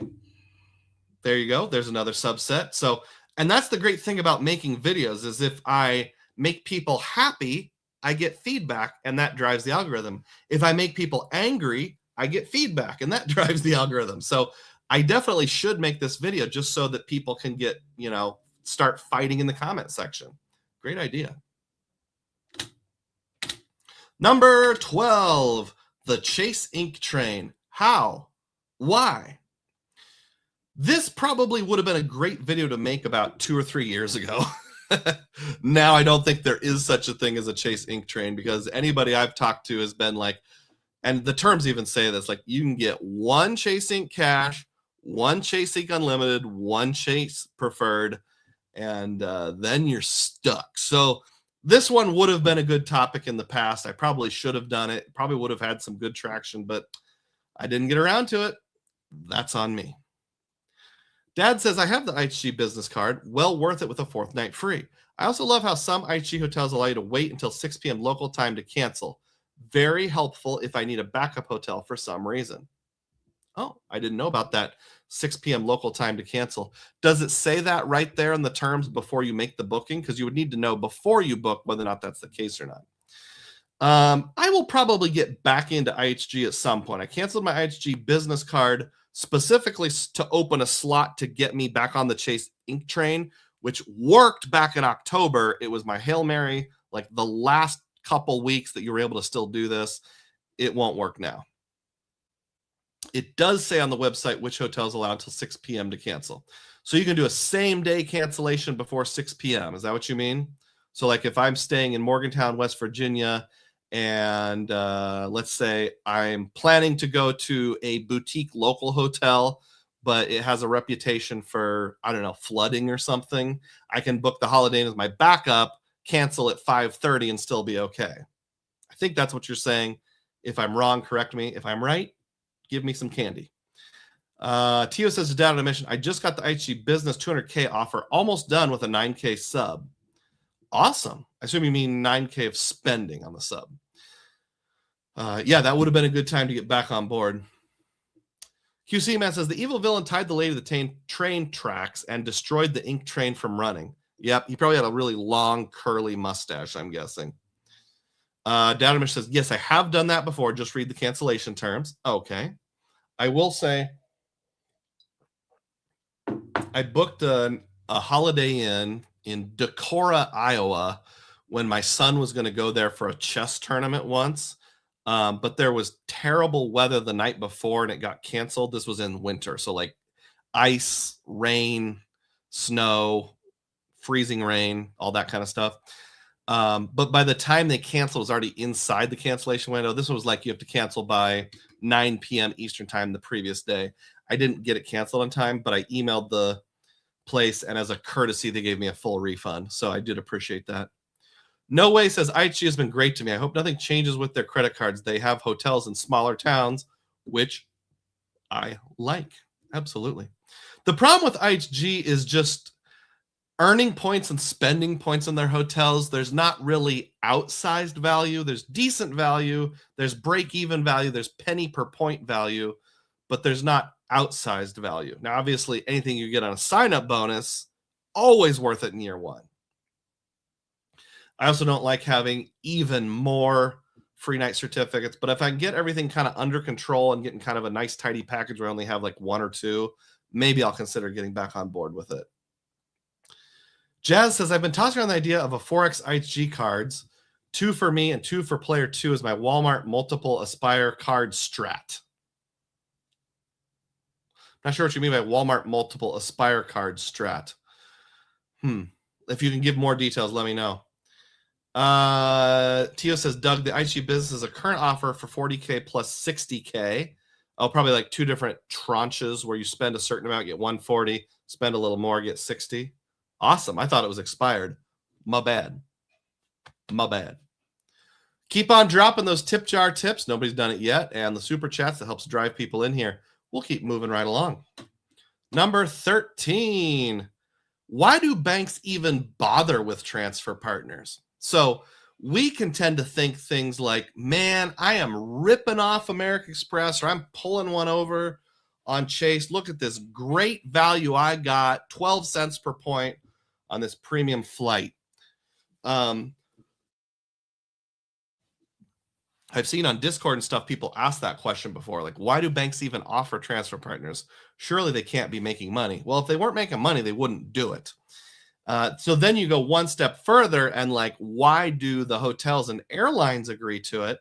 And I think it's a symbiotic relationship where the answer is all of these card issuers want us to think that you're going to get exceptional value and travel the world for free. You see some big time YouTuber like Dugroz Reports or Luke from Luke's Points and Miles or Anthony Venture getting this amazing redemption where he's getting, 6, 10, 12 cents per point. My family flew to England for only, $60 in taxes per person. They're like, oh, I want to do that. But then most average people will never get that good of value because A, they don't realize there's only like 2 seats per month on that exact flight that you need. You can't just say, I want to travel on July 4th to Munich, Germany.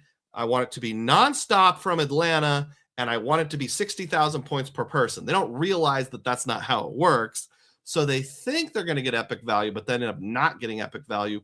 Very few of us actually maximize transfer partners. That's why banks do it. The question is, would that make a good video? It would make a video. Whether or not it would be good, that's up to the viewer to decide. Number 14. Is it worth taking the path to the Ritz card for someone like me rather than just keeping the CSR?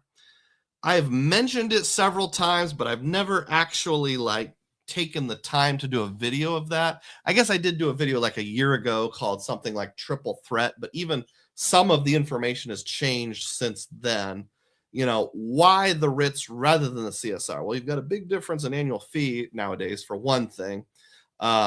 But yeah, just laying that out, explaining it, even though I'm not into Marriott, I could say that free night certificate that comes with it is pretty cromulent. I could use that for at least $250 a year. You know, the incidentals, from what I've heard on the Ritz, are pretty easy to use on a whole bunch of things, to the point where they even do the honor system now and then. So yeah, would that make a good standalone video? I actually think it still would. There's lots of videos out there like the top secret chase card you probably don't know about it. And I'm thinking like, it's the Ritz, isn't it? Click on the video. 20 seconds in, it's the Ritz-Carlton card. I'm like, yep, saw that coming 20 miles away. Jazz Fan says, this would the Walmart version where I spend $400 instead of $2,200. Oh, okay, I gotcha. Let me go back and read the comment now. Not literally buying things at Walmart. Now I can't find that comment you made. Where was it? Jazz Fan. Okay. There is a strategy to carry 4x Aspires to fund a 4-day vacation at some swanky hotel. Yes, I know of that. What you're saying is I've been tossing around the idea of 4 IHG cards, 2 for me and 2 for player 2, as my Walmart version of multiple Aspire cards. Okay. The poor man strategy. So like instead of staying at Waldorf Astorias, you're staying at Holiday Inns. So you do one personal, one business. You'd have your spouse or significant other do one each. Okay. I'm with you. Just really buy all into IHGs. Makes sense. Ian says, I'm applying for the Ink Premier soon. 2.5% cash back unlimited is no joke. Ink Premier gives 2.5 cash back unlimited. I thought it was just 2. There's probably some secret way to do it as 2.5. And I have some guesses as to why Ian is attracted to that. So let me take a quick look here. Not the CSR for business. Here it is. All right. Earn 2.5 on large purchases. Oh, $5,000 or more. Okay, gotcha. And there's an asterisk here. Is there any limits to that? We're finding out together. Okay, 5,000 or more. Post your account. No, I just have to do it all in one purchase. Would that be something like buying gold bars, for example? That's actually a really good idea. QC Man 2000 says, since the rumors of the nerf of the Ritz card turned out to be wrong, unless you think the guest access nerf is big, I don't, you can still make that video. I agree. And remind me what the guest access nerf was. Is it like you can only bring in 2 guests now, same as the CSR, rather than unlimited? I think that's it. Travel Fan 11 says, using transfer partners does take quite a bit of work and research. I used Hawaiian for a business class flight with a transfer of Amex points prior to the Alaska purchase. I used Hawaiian for a business class flight with a transfer of Amex points prior to the last. Okay. And the value was only 1.1 cents per point. Yep. Ian nailed it.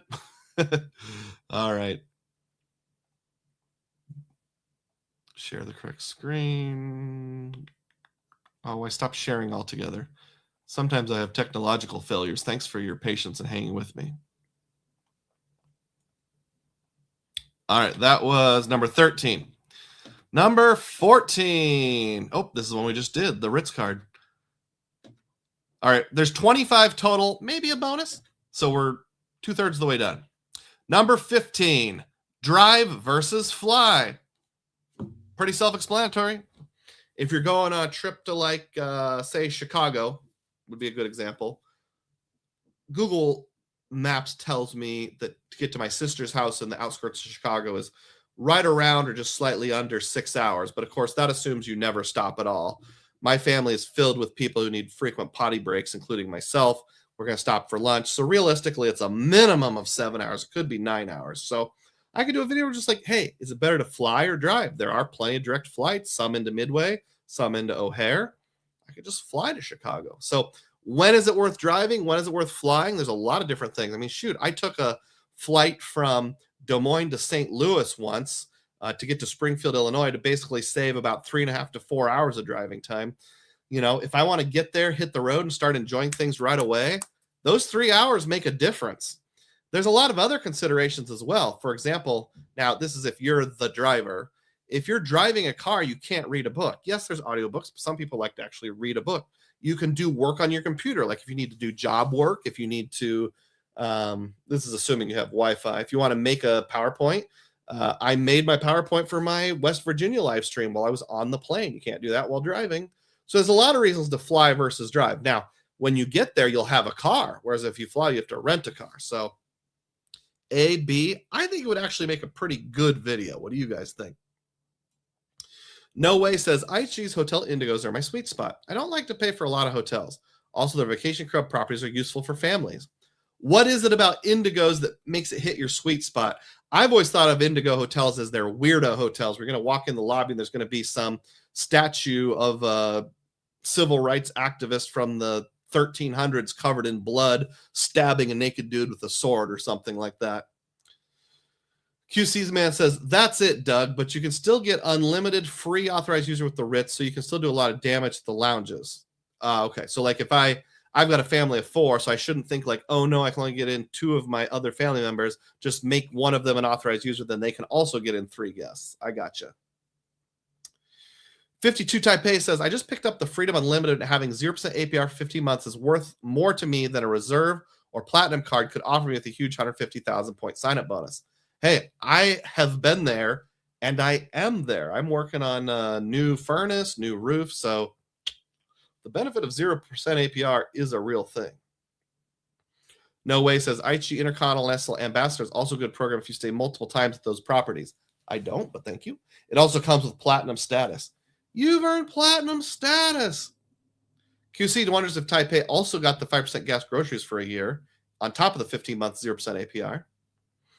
At the end of this, I'll ask you which one of those videos that I've mentioned you most want me to actually make. How about that?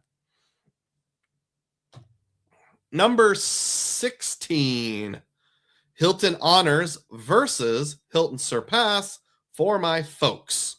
So many of you know, this is outdated information. At this point, they can't use credit cards for now, at least.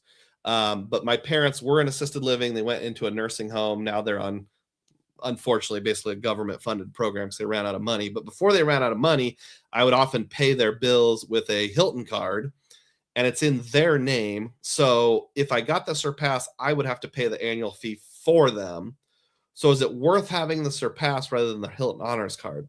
Now, I know right away you're going to think like, oh, well, with the Hilton Surpass, as long as you're spending $20,000 in a year, or is it $15,000? You get a free night certificate, which when you're paying $6,000 a month for assisted living is really easy to do.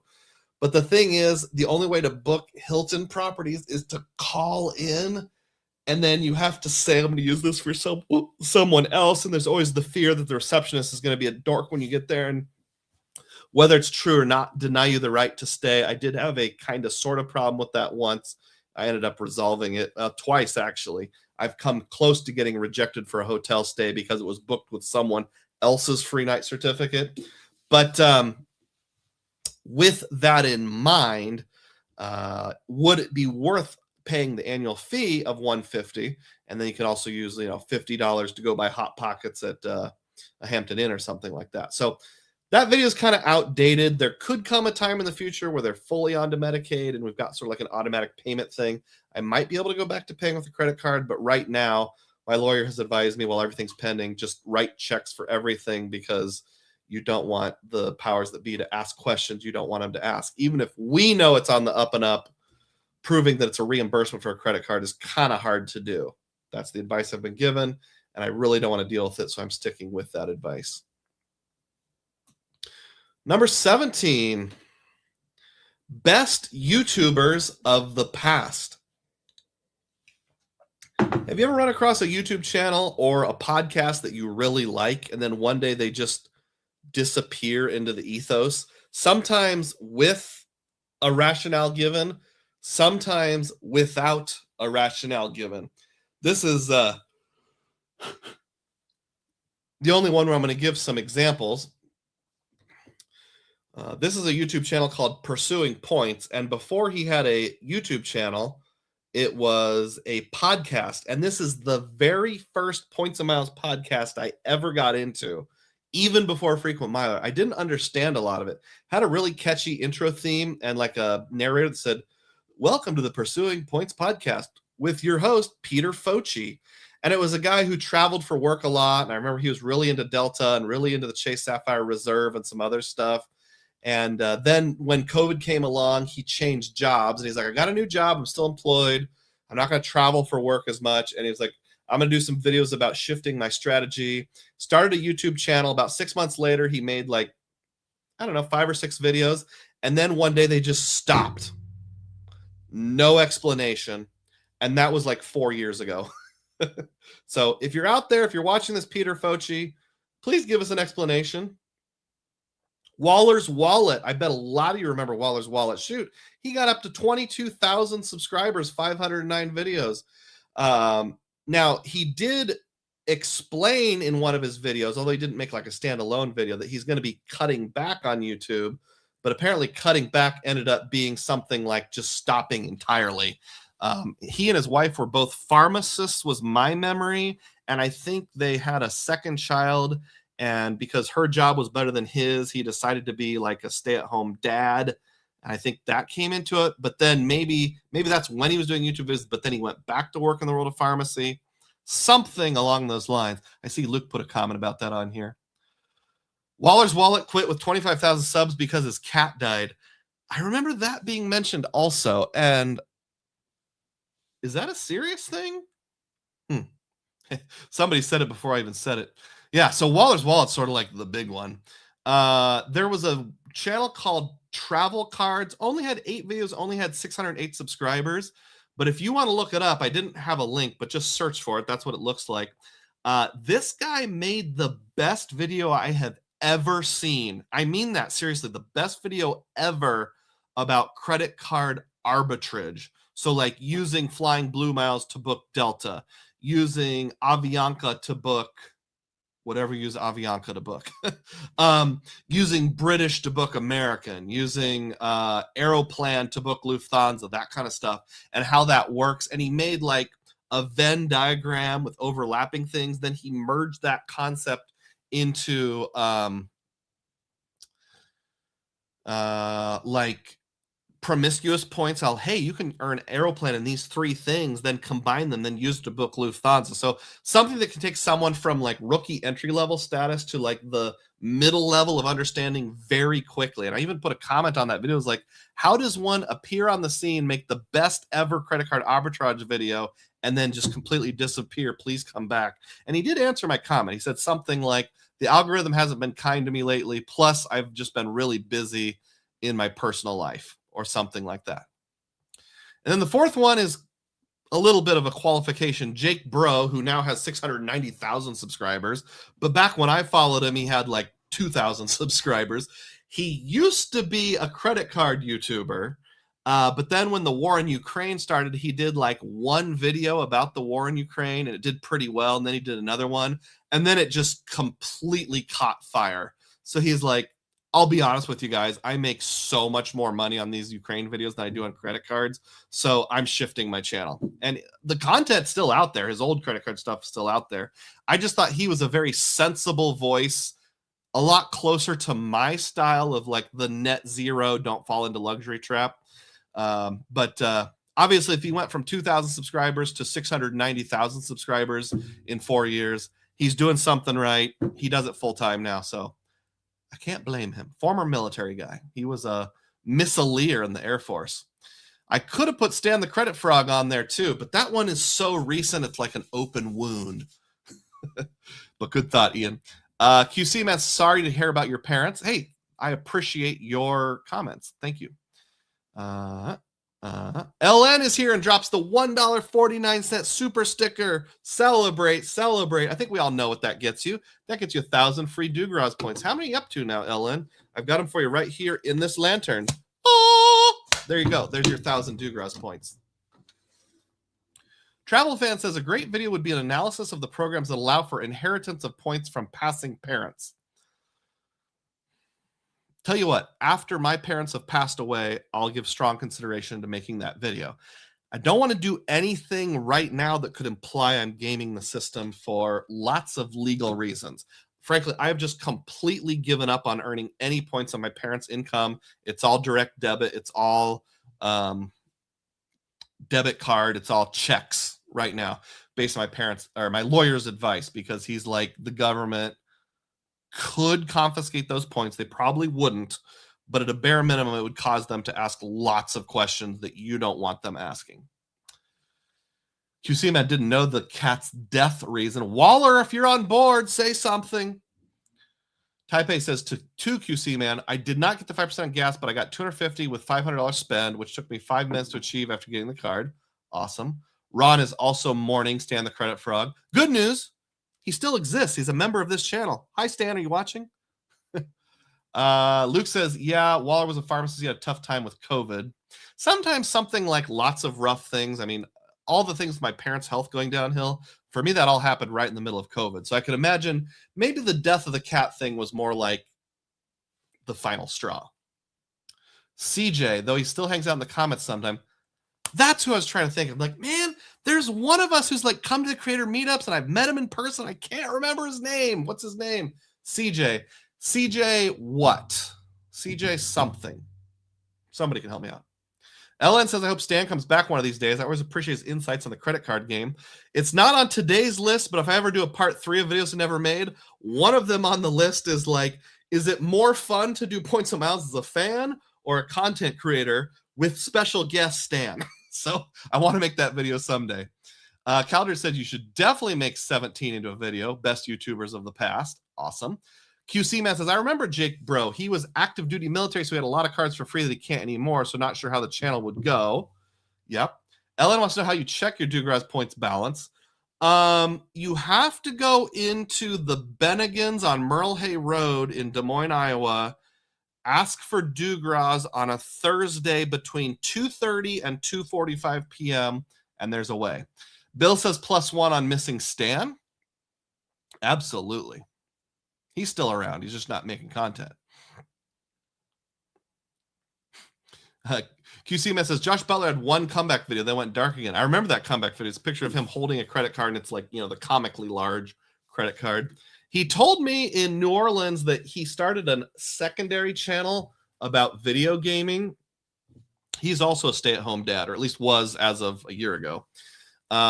So while he's being a stay-at-home dad, he runs a channel about video gaming, and that channel has done way better than his points and miles video. He plays one very specific video game that I have no idea what it is. Probably, I don't know, Pinball Quest for the Nintendo Entertainment System. Zizza says, Josh Butler had a great channel. High-quality editing just stopped out of nowhere. I think he helped Stan launch. If Josh Butler wanted to be my editor for free or cheap, I would let him. Chad Pennycuff says, howdy, y'all. Howdy, Chad. Thanks for being a diehard. Thanks for being on board. I know you're a diehard on your alternate ego, even though it doesn't show here. All right. Videos I never made, part 2, continuing on. Number 18. If every single credit card earned 1 point per dollar, which one would you choose and why?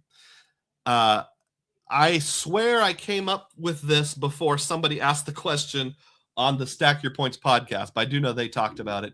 If for some reason there was some law or something that you can't earn more than 1 point per dollar, so basically every card becomes exactly the same, which one would you choose and why? Well, I'll tell you what, places like IHG and Hilton would have to revalue their points real fast, or they would just become completely irrelevant. Or maybe there'd be so many dumb people out there that they wouldn't. I don't know. But you would obviously be looking at things like ancillary benefits, those kind of things. For example, the Aeroplan card would still be pretty good if I can pay myself back at, boom, 1.625 cents per point. I'd have to do a lot of sign-up bonuses. Sign-up bonuses will become way more important. I know a bunch of people would say the Platinum card because, you know, you still get your lounge access. You still get your Hilton Honors Gold status. You still get your credit here, credit there. Some people use the FHRs to really good effect, even though I don't. Hey, Chad, says Hemex Platinum. Sounds like we've had this conversation before or something. QC Man says CJ's channel was just It's Me, CJ. I don't think he had a last name on it. He always did collabs with Venture and Calby. That's right. It's me, CJ. Hi, Chad. Hey, QC Man. All right. So, yeah, there we go on that one. Number 19. Do a frequent Myler-style challenge with 2 or 3 other creators, comma, or virtual. So, you know how I'm sure probably 80% of you follow Frequent Mile. They've done their Million Mile Madness. They've done 40K to Far Away. They've done 3 cards, 3 continents challenge, that kind of stuff. Party of 5, etc., etc. Did I spell miler wrong? No, that's right. Frequent miler challenge. So I've always envisioned like I would have to get permission, but I'd love to start like if I could do a segment on their show like once a quarter called Infrequent Miler, where I get to give a little tip or trick for sort of the normal, Midwest dads who only travel 5 to 7 times a year. I would like to do a travel challenge specifically for that style of travel. So maybe me and Chad, or me and John, me and Luke, Anthony, someone, we could do our own little challenge, but it's just domestic and it's like a long weekend kind of thing. Like, you pick Chase, I pick City, you pick Capital One, whatever. Have some points, have some goals on things you can do.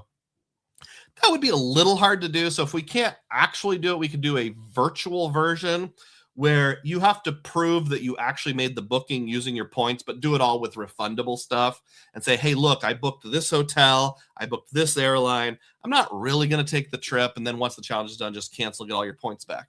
I think it would be fun to do that, but it would take a lot of organization. And the one time I actually did a challenge amongst everyone, it was called the Quarter and a Quarter Challenge to earn 250,000 points in one calendar quarter. It wasn't very popular. Cowdard said, if I could, I assume this is if you could only have, if every card earned 1 point per dollar. I would use Delta/American cards to let me spend towards status. And Chad says, if you hold those Delta cards for status and not spend on them, that's what I do. I only burn coupons. All right, I think we're ready to move on. Number 20, we're in the home stretch, 5 to go. Actually, number 20. Top 5 actually things in points and miles. I'm sure you all know someone like this in real life. And let's face it, to a degree, all of us are actually things. Because I'm sure we've all heard someone say something completely wrong or dumb. Like there's a federal law that says you can't buy prepaid gift cards with a credit card. Or, well, actually, when you use your debit card, it helps your credit score a little bit. One of my relatives said that for a long time. And then we're like, actually. So what are the top 5 actually things in points and miles where either normies or the low level, low information points and miles people get it wrong that you could correct? What's your favorite correction thing? Like, I know this is very unique to me, and it's even a reasonable criticism, but when I hear someone say, you can't really travel for free on a net basis. I mean, even if you only pay for the taxes and fees, and you have to pay for meals and stuff, it's going to cost your family budget something. I'll be like, actually. Chad says, I think your challenge of best bang for your buck at the creator meetup would be awesome. Yeah. I kind of wish the creator meetups would have more like seminars where we could actually have like a formal talk time. But I realize that's not necessarily the purpose. Maybe do a challenge centered around a meetup. Yeah, maybe I'll just do my own. Everybody meet up in Kansas City or something, and the challenge of how you got there and like what you did. And, you might do like, yes, we're going to meet in Kansas City, but I actually flew to Puerto Rico for 5 days and then ended up here or something like that. Harriman said, just call it the frequent kilometer challenge. That's a good one. QC Man says, Jake Mercure had some fun videos. Oh, is he no longer in it? I was always a little jealous of him because he would just like turn on the camera and start talking, not have any graphics at all, and get like 5,000 views. And I'm like, I spent 30 hours making this super detailed breakdown of how to hack Wyndham points, and I get 346 views. That's the curse, again, of me doing what I want to do rather than what I know will drive views. Nobody has an example of an actually thing. Number 21. We don't travel in a normal way. We look for the hotel where we can use points. So I can take this in 2 different directions. Now, I know, Luke, are you still on board? You specifically said in a video once, maybe you said it to me, I don't remember, something like, I let the points and the deals dictate where I go to some degree. Said like the difference between Portugal and Spain and Italy, they're all great. I'll get there eventually. So if I've got a great value in Portugal, I'm just going to go to Portugal. So we look for where we can use the points, and then we find how to get there and make that our trip. That's different than what normal people do. Most people are like, our family's going to South Carolina, the Outer Banks. I think that's North Carolina, but whatever. We're going to Savannah, and that's where they go. And then they book their travels, and we're going the week of July 14th. And that's how they book it. Hey, 73 people on board. Awesome. We cleared 70. Keep on clicking the thumbs up button. Hi. If you just got on board, say something. Say hello. Say pineapple or something like that. Another option is even within my travel style, kind of as a subset, I don't really let the points dictate where I go. But once I've chosen where I want to go, I let it dictate where I stay to a certain degree. Like when I was in Morgantown, I had a free night certificate with IHG I had to burn. Would I have stayed at a Holiday Inn? Maybe, but I might have stayed at a Hampton Inn. I might have stayed at an Airbnb or something like that. So let's face it, we get to enjoy more travel because of points and miles. We get savings and value because of points and miles. But if you're just paying cash for everything, you're actually a lot more flexible. QC Man says, Tito's finance stopped just as he started traveling more for his work. I assume work just got busy for him. I don't remember Tito. Sorry. Is it the same Tito that's on this channel right now? Let me know. Maybe I'm confused. Jake's Points and Miles says, if you do a meetup, it has to be at the Iowa Bennigans. Absolutely. Thank you, Jake. Appreciate that. There's actually 2 Bennigans in Iowa. One in Urbandale, which is right on the edge of Des Moines, just on the wrong side of the road, and one in Clear Lake, Iowa. I actually was talking to someone recently. Was it Ron? I don't remember. And found out. So Bennigan's has reached out into like a virtual kitchen or like a little like they might have a store inside of like another business, like in a Target or something. But in terms of like actual standalone proprietary Bennigan stores, there's only 6 left in the entire United States. I could just start an annual thing where we have a meetup every year to different Bennigans. I think I remember where they are. There's 2 in Iowa. There's one on the outskirts of Chicago. I think it's in Elgin. And then there's one in North Dakota, and I think 2 in Texas. So that's what we'd have to do. Tag Urit says, Tomato, thanks for feeding the algorithm. I appreciate it. Videos I never made, part 2, continuing on. Number 22, the silent experts. This is just a theory that I have, that there's a lot of people out there who are just hacking points and miles and utterly slaying it. And I don't just mean like they're pretty good at it, but like they know all the dark arts, all the hidden techniques that are that we don't talk about, who don't have YouTube channels or blogs. They're just out there doing it. They have found the restaurant in rural Kansas that sells $500 prepaid Visa cards for $4.99, and it codes as dining. And they're putting it on their favorite dining card and earning hundreds of thousands of points for that every year. They have some technique that us normal people can't possibly know of. Now, maybe some of the silent experts are on board right now, and that could take 2 forms. One is silent as in like, I'm not sharing my secrets because if too much of the word gets out, everybody will ruin it. This one hack I found that I'm not telling a soul. It could also just take the form of just like, I just like doing it as a hobby. I don't want to make a blog. I don't want to do YouTube or anything like that. But I bet there's a lot of silent experts who are way better than I am at points and miles, way better than some of the people who have the biggest YouTube channels. Because let's face it, the bigger your YouTube channel gets, the more you have to broaden your horizons into sort of general points and miles topics rather than really specific stuff to keep a big audience. QC wants to know if I've been able to use my CSR dining credits living in Iowa. I had forgotten there even were CSR dining credits, so I'm going to say no.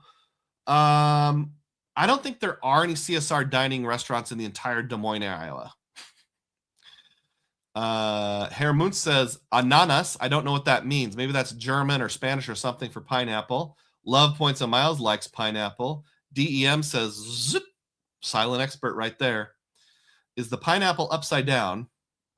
There's probably an inside joke there that I don't know about. Something to do with cruise ships and pictures of pineapples on your door means you are a little unscrupulous, maybe. Something like that. I think I'm hunting down the right path, even if I didn't quite nail it.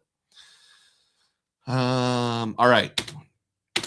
Number 23, the $2,000 annual fee challenge. This is just more of a concept. I could challenge someone like, come October, November, December, challenge everyone. Hey, get your annual fees under $2,000 per year for an entire calendar year. And you have to obey that. You have to stay under $2,000 in annual fees. I could also just do it myself. Now, in terms of ongoing annual fees, I'm well under $2,000, but every once in a while it'll go over that just a little bit. For some reason, I can't really tell you why. I feel like that's just kind of a good threshold. Like it's manageable. Now, obviously, if you have a lower income, that's still going to be too much. But I heard Rewards Master say in one of his videos that he knows people who have $10,000 in annual fees, $15,000. He knows one guy who has $20,000 in annual fees, and he gets so much value out of them that it's still worth it on a net basis. Well, I'm not there, but 2,000 seems like a good round number that you should be able to obey pretty easily. Worth a video? I don't know. Mars Ruth says honeydew. Excellent choice of melon. All right. Penultimate here, number 24. What if I went an entire year with no sub? How to maximize. Parentheses, path revised. So a couple of you members might have seen an update to my path series that was sort of a apology source / last minute catch up video recently. Another reason to be a channel member, $3 per month, cancel anytime. What if I just didn't, I would have to commit to this in advance, but like, let's say for 2027, I go the entire year with no sign up bonus. How would I maximize that? And that could take two different routes. One is I could actually do it, like literally obey. That would be really hard to do because what if some epic new credit card comes along that I just have to have? The other would just be how to maximize it. Now, I did the Path series last year from about summer going into third quarter, which was basically that topic. How do you pick your credit cards? How do you maximize rewards based on everyday spend? It's an acrostic. Pick your cards, assess your ecosystem options, tailor your spending to those cards, and then harvest your rewards. A lot of the information in that video is already out of date just because there's been so many devaluations, so many changes in the worlds of points and miles. So I could just keep it simple and just do an updated version of that too. I got a whole bunch of comments all at once, so I must push some buttons. QC Man says, Doug is too wholesome to know about the upside down pineapple DEM. All I know is that I saw a YouTube short once where some guy was on vacation. He wore a shirt with a picture of a pineapple on it. And he said women kept walking up to him and treating him very strangely. And apparently there's some sort of hidden meaning about a pineapple on your shirt, like on vacation means like, I'm looking for a mistress type thing. Chad says, I'm thinking 4,000 to 5,000 annual fees is too much hassle. I couldn't even imagine 20,000. Yeah, I feel the same. Nuracan says, Virgin Atlantic cruises are very known for upside down pineapples, what I've heard. We all agree. We've heard the same. Okay. An upside down pineapple is supposedly signed that a couple swings, and I don't mean the dance. I get that reference. Thank you. Okay, well, I'll be sure not to wear a shirt with one of those. You just burst the wholesome bubble. That's the thing that triggered a bunch of discussion, not points and miles. You people. If I was your teacher, I'd say, get your heads out of the gutter. All right. And last but not least, number 25. The automatic 1% cash back at gas stations on business MasterCards.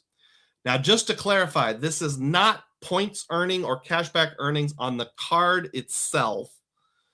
There's some sort of deal, and I don't even really understand it. But if you have a credit card that is a business credit card and a MasterCard, my understanding is that at any gas station, you automatically get a statement credit equal to 1% of whatever you spent. Not points, not part of the program's cashback, but it just appears as a statement credit. MasterCard made some sort of deal with most gas stations around the country. I know for sure it works at Casey's. Now, the only card I've ever had where this actually is a thing is the IHG Business MasterCard. Because I remember the first time I used it, it was like, well, I earned whatever points I normally earned. I think it's 6x on gas. and or 3x on gas. I don't remember. Anyhow, and then like a week later, I got a statement credit for like 8 cents or something like that. I'm like, why did I get an 8-cent statement credit? And I had to like Google the exact thing it said because it's really hard to find information about this online. But yeah, basically, if you get some random business card that's also a MasterCard and it gets 6 points per dollar on gas, you go to a gas station, you're going to get 6 points per dollar. But in a week or two, you're also going to get a statement credit for 1% of whatever your purchase price was. And at least in my experience, it works in the store and at the pump. So it's not enough to make a whole strategy around, but it is kind of a nice little, here you go. I think it's to attract people that are like, over the road truck drivers to use business MasterCards and that kind of stuff.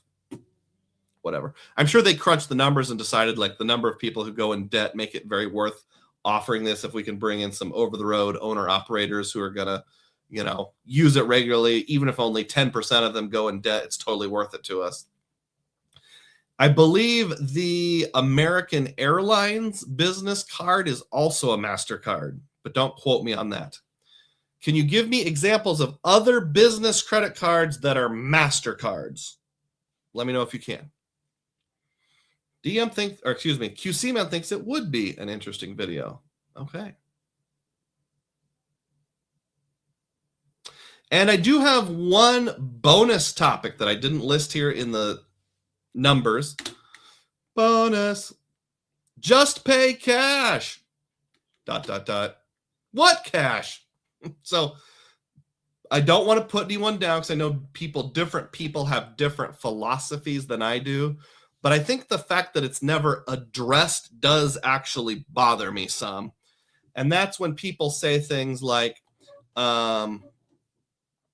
here's a breakdown of my trip. I flew international business class on Lufthansa to Germany, had a great time. I stayed at this hotel, 100% on points. I used points for this. And, had some dining credits and blah, blah, blah, blah, blah. And I got this on this. And I used Viator and cash back on the thing. I had to take a repositioning flight from Tulsa to Washington Dulles. I just paid cash for that repositioning flight. It was only $147. But they never addressed the what cash question, or rarely address the what cash question. So what I want to know is like, do you have a budget for travel? If you do, that's totally fine. You don't have to have the same net zero philosophy as I do. But I think it would be fair to say, here's how much money I spend in a year out of my budget for travel. If it's like I set aside $2,000, great. I set aside $5,000, great. Whatever is appropriate for your situation. But I'd like to know how much of this just cash you're spending. When you go to Frankfurt, Germany and eat a Frankfurt and, they're gourmet and you're paying $100 for your whole family, where's that money coming from? How much have you budgeted? I would just feel a lot better if people would tell me instead of just assuming like we're all like Scrooge McDuck on a smaller scale. We just have this huge bin of cash just laying around, and like paying cash is no big deal without giving the context of like, how much do you budget out of your income every year? I have heard one or two people do it, and I give them props. I think one time in like a message board or something, I heard somebody say a couple things. One guy just said, I make a pretty decent living. My first paycheck every year, it's like a monthly paycheck. I make more than $120,000 a year. I just take $10,000 and put it in my savings account, my first paycheck in January every year. And that's our family travel budget. So I have to make it work on $10,000. Great. Totally in favor of that. Another person said, I'm paid bi-weekly, so I get paid 26 paychecks a year instead of 24. So I think of it like I live off of 24 paychecks a year. The other 2 paychecks go into my travel, line item or savings account. And that's what I use to pay for travel. Chad says most people don't budget.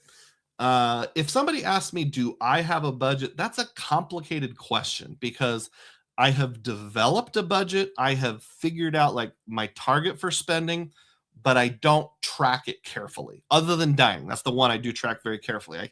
I never, shouldn't say never. Basically, because I put my $500 per month I'm willing to spend on dining into my PayPal account and then use my PayPal debit card, I know exactly how much I've spent on dining. Plus, if I then use some other card, like let's say it's City Night, so I put it on my CSE, if I spent $12, I'll move the $12 from my PayPal account out back to my regular family checking account. So other than dining, though, I don't track categories super carefully. So I have a budget that's more conceptual. So I understand people not budgeting thoroughly. If you don't even think about how much your family spends on travel, if it's just like, well, our family income is around $100,000 a year, so $149 flight, that's no big deal. But you really should be thinking about like flight, meals, activities, souvenirs, taxes and fees, insurance, how much all of these things are going to cost. Don't just say, just pay cash, but then never consider any of those other things. It does bother me a little bit. Chad says, I use a complex virtual envelope system using Capital One savings accounts to cover big rocks. Then I blow the rest after retirement is set, of course. I gotcha. I know Rewards Master uses something similar, a virtual envelope system. QC Man says, older business Altitude Connects are MasterCards, but the newer ones are Visa. That would be interesting to experiment with. Anybody else? Anybody else got a business MasterCard other than American Airlines, the older Altitude Connects, or the IHG one? Wyndham is Visa with Barclays, so that would not be one. Trying to think what else I have. I have an Aeroplan MasterCard, but that's a personal card, not a business card. Yeah, I'm just going to look at my own business cards real quick here and think it through. Bear with me. Then we'll be pretty much done. Let's see. Ink Cash, that's Visa. Barclays, that's Visa. Amex, anything is Amex. Blue Business, Amex. Chase, Wells Fargo Signify Business. Oh, I think that's a MasterCard, right? Wells Fargo Signify. I'm opening up my card. I keep it in a little safe on my desktop here. Opening up my card wallet right now, if you're wondering why the screen went crooked.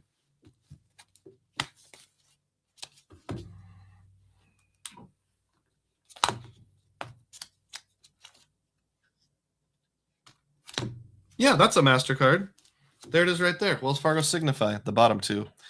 MasterCard. So there's another credit card where you could, get your 2x cash back everywhere and get 1% back at gas stations. I'm almost positive I got on that card at least once.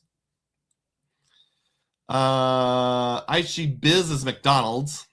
Not sure what you mean by that. I mean MasterCard. Okay, I got you now. Hawaiian Business Card. Oh, you can't get it new anymore, right? It's not still being issued, or is it? That's a MasterCard? Interesting.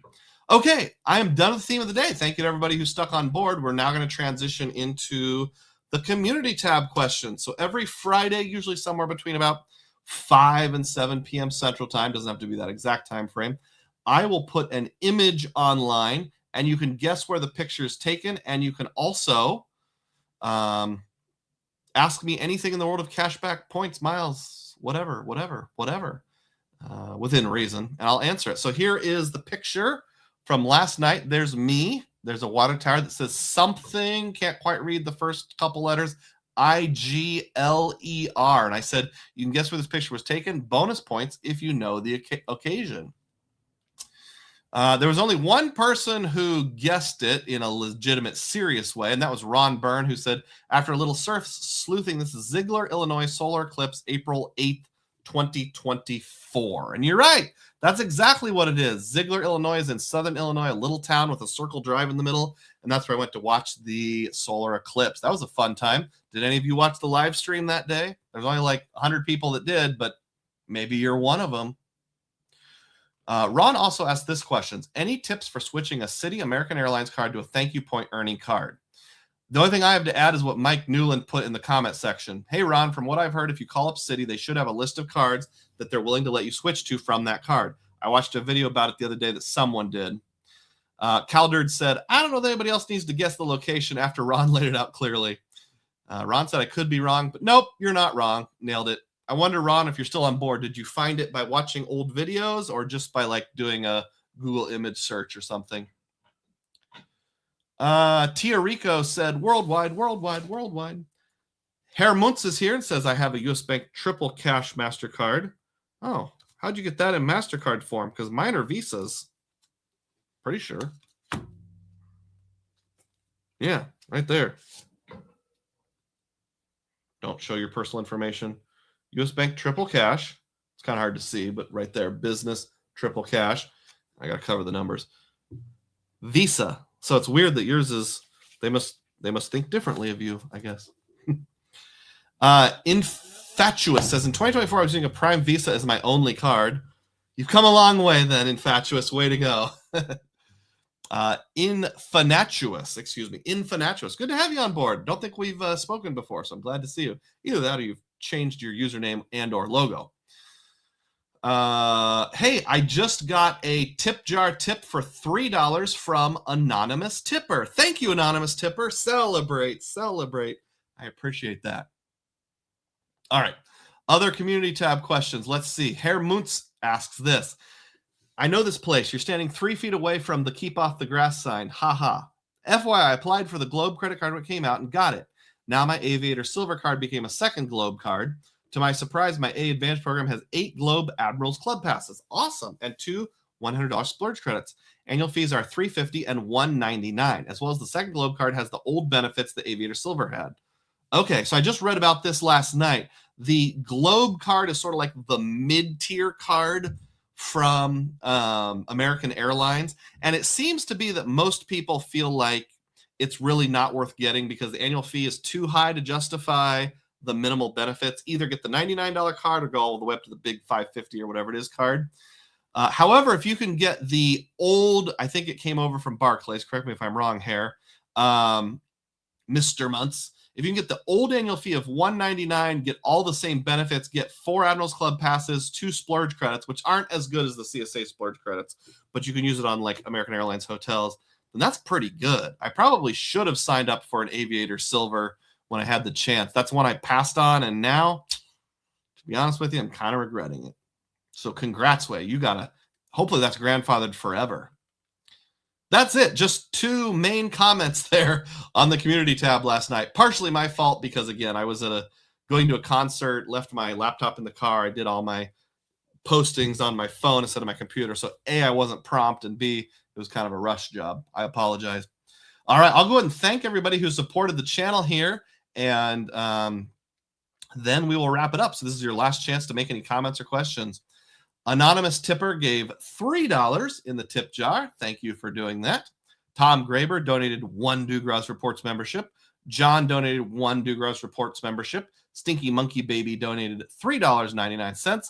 Down on a Mission celebrated 16 months of membership. George Rommel gave $4.99. Thanks, George. Mike Newland came through as he often does and gave 20. That's 20 Dugroz Reports memberships. That's just as good as a $60 super chat. Thank you so much.